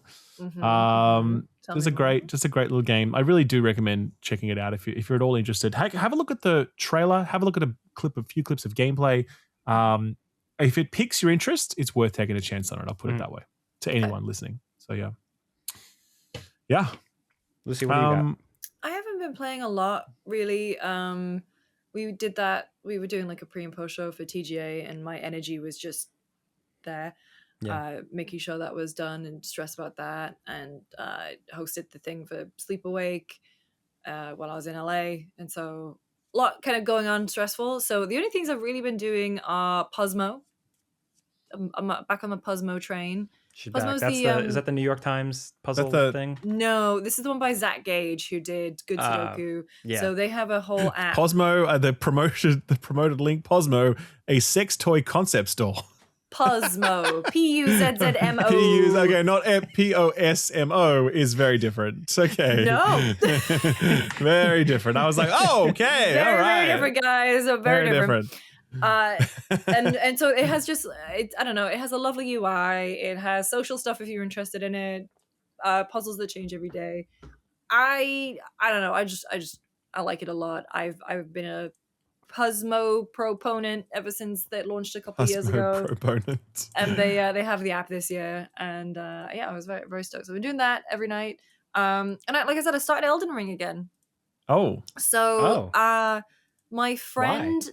So my friend, so you know that I spend a lot of time watching bingo brawlers and watching speed runs and everything. So a friend of mine, she has not played Elden Ring since her son was born 4 years ago. So picked it up again because she has some free time now. And she was like, oh, I'm just all in. And she was round at my house, and there was a group of us, and we were just talking about it. And I just went, I'm going to download it. I'm going to put it on my PlayStation. I just want to watch you play it. So then she was at Liurnia and going to Magic Castle, Magic School, whatever it's called. Raya Academy. Raya Lucaria. Yeah. And we were like, oh, well, so my friend Andrew and I, like, we know Elden Ring really, really well because we watch a lot. Like, Andrew's got like 5,000 hours in it or something. And so we were like, well, if you go here, you can get the Bloodhound's Fang. If you go here, you get the Meteorite stuff. And she was like, oh my God, can you just like, get me these things and we can like level and go to some cool places. So we were kind of giving her a bit of a tour of Elden Ring. And then I was like, man, I really want to play it. And I just got it on my ROG Ally and I just re-downloaded it. And then my other friend, Jen, who has picks like one game a year to hyper-fixate on, she was like, well, if you guys are playing Elden Ring, I want to play Elden Ring.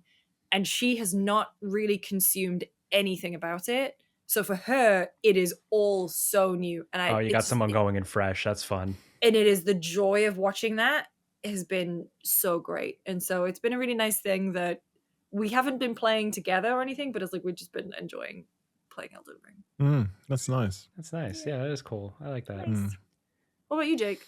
The other one I have is I didn't finish it yet. It's not very long. Terminator 2D, No Fate.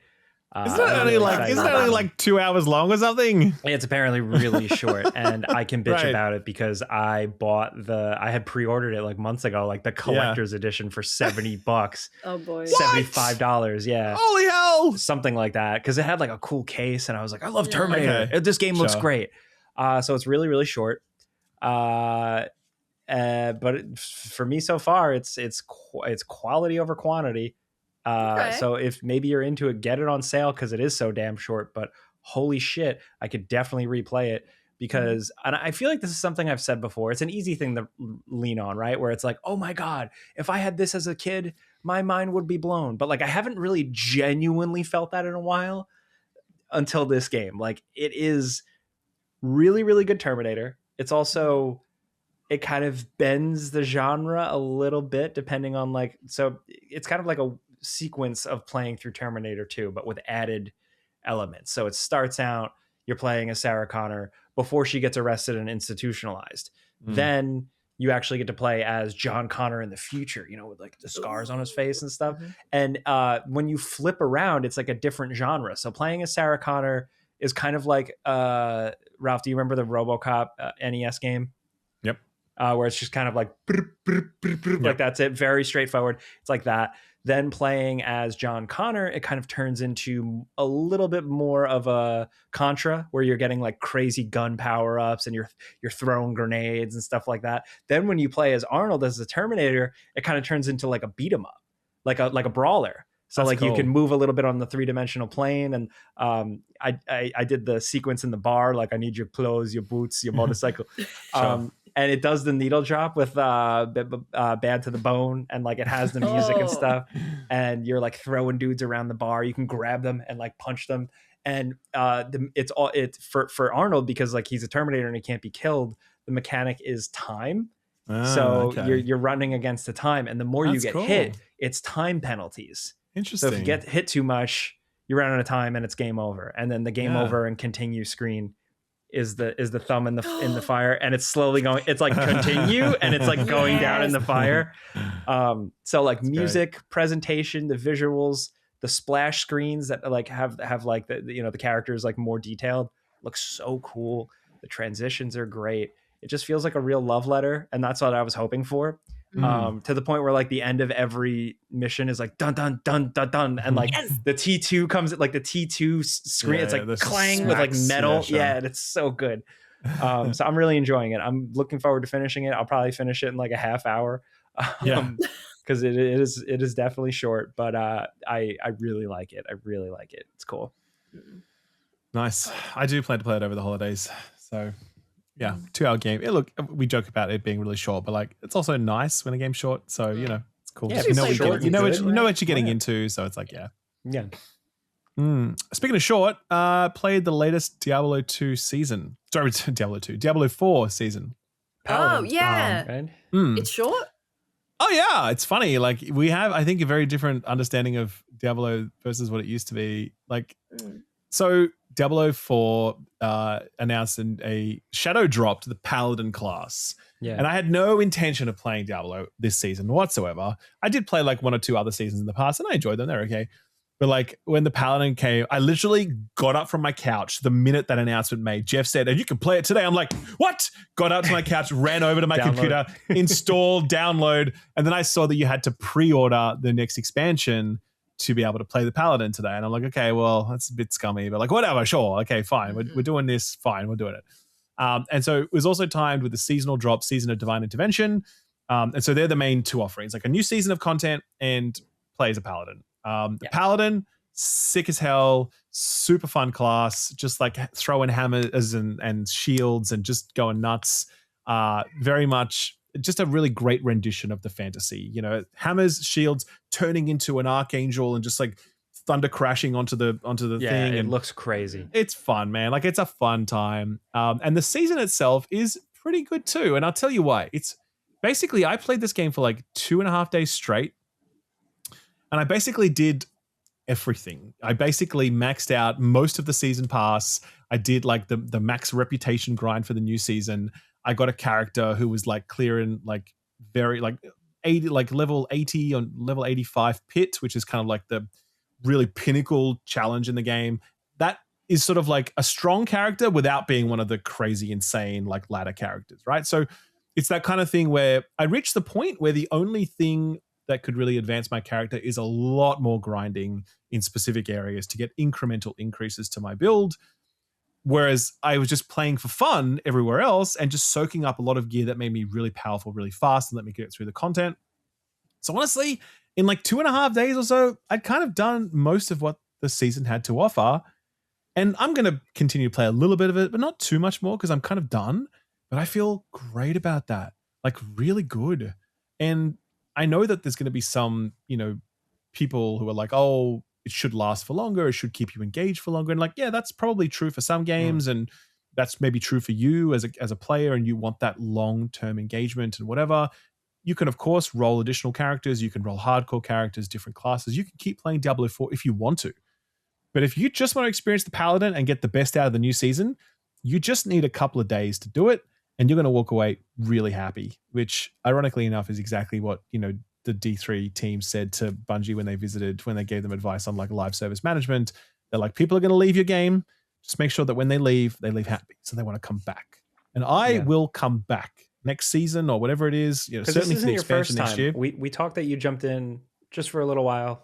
Yeah, like maybe a year ago, maybe a little less. Exactly. I did that season, and it was a good time. And so I'm very happy with that relationship with the game. And I know like Path of Exile is another alternative, which is mechanically and also like design wise, it's a much deeper game, but also more demanding, requires more time.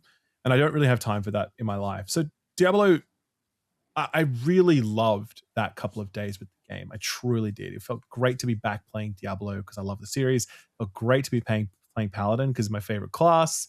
It felt great to be playing a good season that just rewarded me with stuff without asking too much of me. And then it felt great to feel done and be like, cool, I'm just going to go play other things now and I'll come back to this game in a couple of months. Probably not very good for Blizzard. I'm sure they want me to stick around and buy cosmetics, but I just won't do that because I don't give a fuck. You know what I mean? Like I think actually like being able to buy cosmetics in that game makes it worse. But whatever, I just don't pay attention to it. I just play for everything else. And that's it. So yeah, man. A perfectly balanced gaming Diablo diet. Wow. That's it, man. That's it. I just think it's a really nice, because, you know, live service games, we typically imagine, oh, they're always such time sinks. They're trying to keep you playing forever. This whatever. And that's all true. And I think this is just this is a different example or a different philosophy that Blizzard have arrived at. I'm not sure how well it works for their bottom line, but I tell you what, player sentiment on Reddit and whatever else is very positive. More positive than it's been in a long time. That's good. And part of that is because the Paladin is good, but also part of it is just because the season is good. And they've made some great changes to the game. So if you were thinking about stepping back into Diablo 4, it's a very good time now, for sure. Now do StarCraft next, please. I mean, could you imagine? That's a whole other it's thing, like man. careful what you wish for. Live service StarCraft, man. I don't know about that. Yeah. Is that everything we've played? Is that everything? I've barely touched anything, man. Yeah. I did boot up Darktide for a little bit to play through some of the new class because they've got a Hive Scum class now, which okay, cool. I was enjoying. What is it called? Hive Scum. Okay, so nice. he/she is basically like a dirty dual wielder and a real glup shitto type. No, Glupshido is a specific character. Hive Scum is just a random nobody from the Hive Scum. And it's fun. I mean, I really can't say much more about it because I only played a few hours of it. I was just kind of getting reacquainted with the mechanics of the game, to be honest. But I enjoyed it, and I do plan to play more of it over the holidays.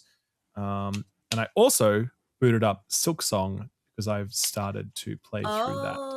Here we go. There we go. Jakey's video. I was like, fuck, man, I got to get on this. I got to do this, man. I got to. Everyone's saying, and my brother as well.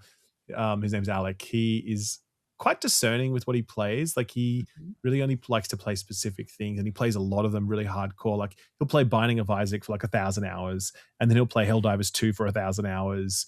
And he's done like 3 playthroughs of Silksong. He's just like, it's one of the greatest games ever made. It's definitely like the best thing he's played this year. He says it's a fucking masterpiece. And like when my brother says that, I'm like, all right, probably something to this one. You know what I mean? So I'm sort of committing myself to that and already having some fun with runbacks. Good times. Yeah. The runbacks are fun. So, yeah, they show up pretty quickly in there. Yeah. And that's me. Busy times. Well, with that, I think we'll jump over to show and tell before we wrap up. Yeah. Something that we've been enjoying that isn't a movie. That isn't a video game. So likely is a movie. Likely is a movie. Yeah. For me, not too much. This time of year I just watch Christmas movies. I'm like a weird crazed Christmas person. I just like That's overdo nice. it. Also, that one with Dudley Moore about the exploding stuff. What's the one with that Dudley Moore one with the exploding? Dudley Moore What's that one? Exploding stuff. What? Yeah. There's like a Christmas movie with Dudley Moore, and he's got like this explosive stuff in his in the sleigh. Dudley Moore Christmas. Santa Claus the movie from 1985. Okay. I remember this so vividly. I've watched this movie so many times, and I remember at one point like there's like the ultimate scene at the end of it is like he's in a sleigh with this explosive material or something, like explosive pink crystals or some shit. I don't know. It sounds man. like an 80s child fever dream. No, It is. absolutely. No, that's it. So, yep, I remember this movie, but John Lithgow as a scheming businessman. Wow. Right, there you go. Wow, I never heard of this. Thank you. Yeah, you should watch this one. It's a weird one. It's definitely weird. I definitely will. Yeah, the only other thing I have is no, that's it. I'm happy to announce I have joined my local comic book store. Nice. Like I got a pull list again, which I haven't had in forever. I don't know if I've talked about this on the show yet. Go on. I got a story. Did I talk about this on the show last week or no? No. Yeah, so I'm pretty excited. That's just cool for me personally. That's awesome. Do you know how much my Absolute Batman #1 is worth now? How much? Apparently, it's like $200 according to CLZ. Which cover variant? I got like quite a few variants. Yeah, me too. I just bought a bunch. Oh shit! But I just like updated my prices on like the CLZ or whatever. Yeah, and cover price, whatever you want to call it, and it was like $190. I'm like, holy shit! And the rich just keep getting richer. That's right. That's exactly right. Bought that thing for $8. Yeah, hell yeah. So. Yeah, but I actually haven't even read it yet, and I apparently I won't read it now because I'm too scared to open it now because now it's worth proper money. Yeah, just get the trade. It's good. They already have volume 1 out. So. Oh, they do. Okay, cool. Yeah. I will do that. Actually, I will do that. Yeah, for sure. I think Absolute Superman is actually the underrated one. Really, everybody's talking about Absolute Batman, and it is great, especially the Bane stuff. It's like probably one of the cooler Bane story things ever. Just a really cool interpretation. Who's written it? It is Scott Snyder. Oh shit! Okay. Yes. Give me it. So this is the one. Oh, Ooh. yeah, that's what I have. Yeah, that's the one that's worth like $190. Whoa! And I also got this one, which apparently is worth less. I don't know why. I have that one too. Yeah. Yeah. Right. Sure. You boarded and backed them though. Mine's just like sitting on my coffee table or somewhere. Yeah, that's a fullback as well, man. I'm not skimping. Yeah. Nice. Respect. That's why his are worth $190. Yeah. So Absolute Superman is cool. It's another. I always like just a good different spin on these classic comic book characters that we feel like we know top to bottom. And Absolute Superman gets weird with it. It's cool. It's like, what if Superman came to Earth, but he was already kind of like fully established as like a teenager, young adult, and then he crash lands on Earth, and like, and also, what if his suit was badass? What if he had like the dust of the remains of Krypton as like this cosmic solar energy that like surrounds him, and like it is his suit, it is his cape, it does things. It's cool as fuck. That sounds sick. This is the foil one of one. This is just show and tell now. Yeah, it looks great. Yeah, that was a nice one. But then you get a better shot of the suit. Oh, actually, no, that's not very good. This is great. But it is very cool, actually. I like it. So, yeah. That's me this week. Lucy, what about you? Hang on. Oh, no, Ralph, you go. I'm sort of saying, I actually don't think I really have anything. I kind of just like watched old movies recently. Like, watched The Matrix again last night. I'm like, hell yeah, man. Yeah. It's not old, please, bro. It's old. And then before that, what did I watch? I watched something else. You don't have Letterboxd, do you? No. No, I don't have Letterboxd. I can't. I don't have time use for that as a way to track. I review video games. So I don't want to review movies. I use it as like a diary mostly. Yeah, on Letterboxd, I only give it stars, and I hate giving stars. Like, you see, I do stars in like a pithy line. That's right. That's right. I got Kill Bill. I got the 4K Kill Bill, the big box one. Actually, you can see it right here, right there. That's the Kill Bill box. Damn. And honestly, not worth it in the sense that like it's just a box with some posters in it and an art book and not an art book, like a book of stills or whatever. But it's just a nice collector's item. And I just Kill Bill is one of my favorite movies. So I watched Kill Bill recently, and still holds up, obviously. I want to see this deleted scene from like the whole bloody affair, like, oh yeah, apparently it's bad. Apparently it's real bad. No, it must be online somewhere. Maybe, I don't know. So yeah, that's me. I really have not consumed a lot of culture lately because I have been I kind of been unwinding and disconnecting from anything, and just I'm like, yeah, let's watch The Matrix again. That sounds like a good idea. You know what I mean? Like, best way to unwind is like, hey everybody, here's what I think of AI. For 45 minutes. That's Fenn's holiday right now. That's right, Yeah. dealing with this stuff. That's his Christmas. Oh man. Merry Christmas, Fenn. Merry Christmas. Yeah. So I watched the new Knives Out, which I very much enjoyed. Oh, okay, cool. Can I just say, like, am I wrong in thinking that like this wasn't really advertised very much? I totally missed this. Am I wrong about that? I didn't know it was in Yeah, theaters for I like forgot. 2 weeks or something until I had saw no people on my idea. Instagram be like, "Oh, I'm watching the new Knives Out." I was like, "What?" And then it just felt like it dropped on the Friday. I liked 1 and 2. I would have gone out of my way to watch 3, but I had no idea it existed. So I will go and watch it now. But I was just wondering if I'd somehow missed that marketing cycle or if it was just like, I don't know. Don't know. But no, I had a lovely time as someone who grew up Catholic. Having it set in a small church was, I don't know, maybe I got an extra piece of, I don't know, immersion, I suppose, in the story. But I think some of the chatter that I've seen around this is that Benoit Blanc as a character is just, I mean, in this one, the hair, the suit, some of his little sayings. The foghorn leghorn. He's just the foghorn leghorn. He is the hyper chicken from Futurama, you know.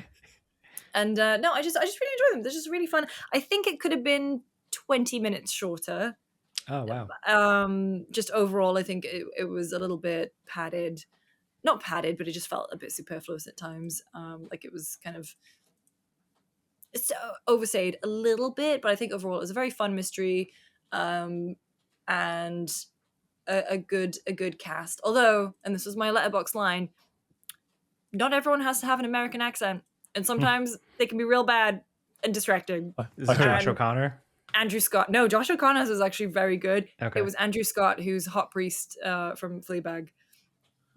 But actually, in a similar vein, in weirdly, Jake, what you said about like reimagining characters that we think we know so well, and the fact that Adam from Hot Priest leads me to Sherlock. I'm reading a book at the moment, which is a kind of reimagining of Sherlock in a.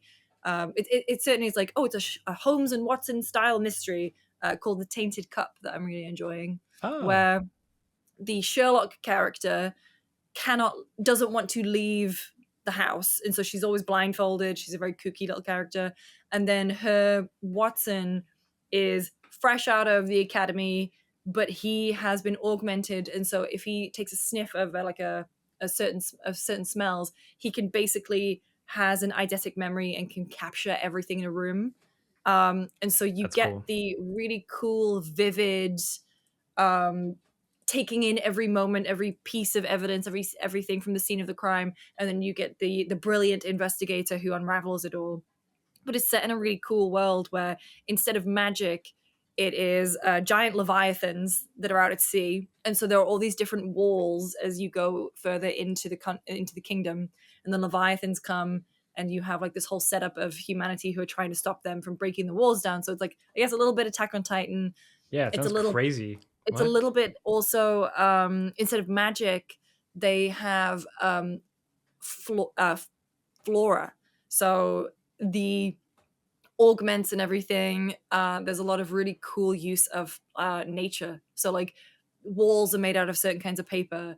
You take all of these substances to augment yourself and to be, like put in different areas of the empire. It's really cool. I'm really enjoying it. Very breezy read.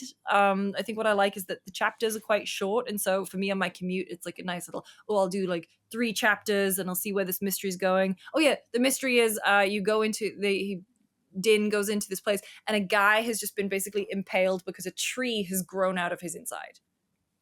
God. So he has been fully impaled by a tree that has rapidly grown from inside of himself. Yeah. So it's like a cool, memorable death to kick things off, and yeah, I'm enjoying it. That's great. Oh, I started reading something too. This is gonna sound kind of like cringy, but I, for some reason in high school, like English class, totally skipped it. I just missed the boat. Never read 1984, so I was like, fuck. I've never. Because they're making the movie, isn't it? That's why. Can I tell you that I 1984 has gone on to inspire so many things throughout popular culture. I got like a chapter in, and I was like, all right, I get it, dude. I was like, all right, I know where this is going. All right, whatever. Yeah.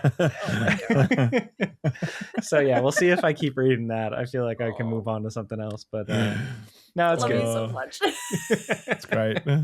It's great. But that's all I got this week. You guys too? Yeah.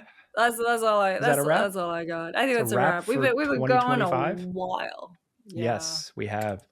Thank you, folks, for being here for this whole lengthy final leg of the 2025 tour. If you rate us on podcast apps, thank you. If you click the like button on the YouTube video, thank you. If you're even listening to me at this point, thank you. I'm Jake Baldino. You can find my end of the year videos on Game Ranks and on youtube.com/Jake Baldino. Lucy, what about you? Where can the people find you for the end of the year? I'm Lucy James Games everywhere. The stuff I've been just kind of helping out with. I mean, the show was the big final thing that we did that I did Good for job. the year. Thank you. Did a couple Put of Kurt other. in a coffin. The thing about that is that like I didn't realize the coffin thing was real until I walked into the theater and it was just there. Yep, there's your mistake. You should have known. I should have just known. But no, it's that. I think I did little bits and pieces on Gamespot end of the year content, including, what our favorite games of the year were, games we're looking forward to next year, so that kind of thing. And we got you covered in Spot On this week. So if you want to watch me and Kurt goofing around and answering questions about all the big stuff, there's that. And Spot On, it's Tam and I going over the biggest news stories of the year. So and then my last day at work is tomorrow. Congrats. Lucy in October booked the Friday and the Monday off, so Lucy of December finishes tomorrow. Oh yeah. So what's it like to have that level of foresight? Let's go. That's great. I don't know what Must I was be thinking. nice. That's not something I normally do. I live my life a quarter mile at a time. I don't know if I'm off tomorrow. I'm self-employed.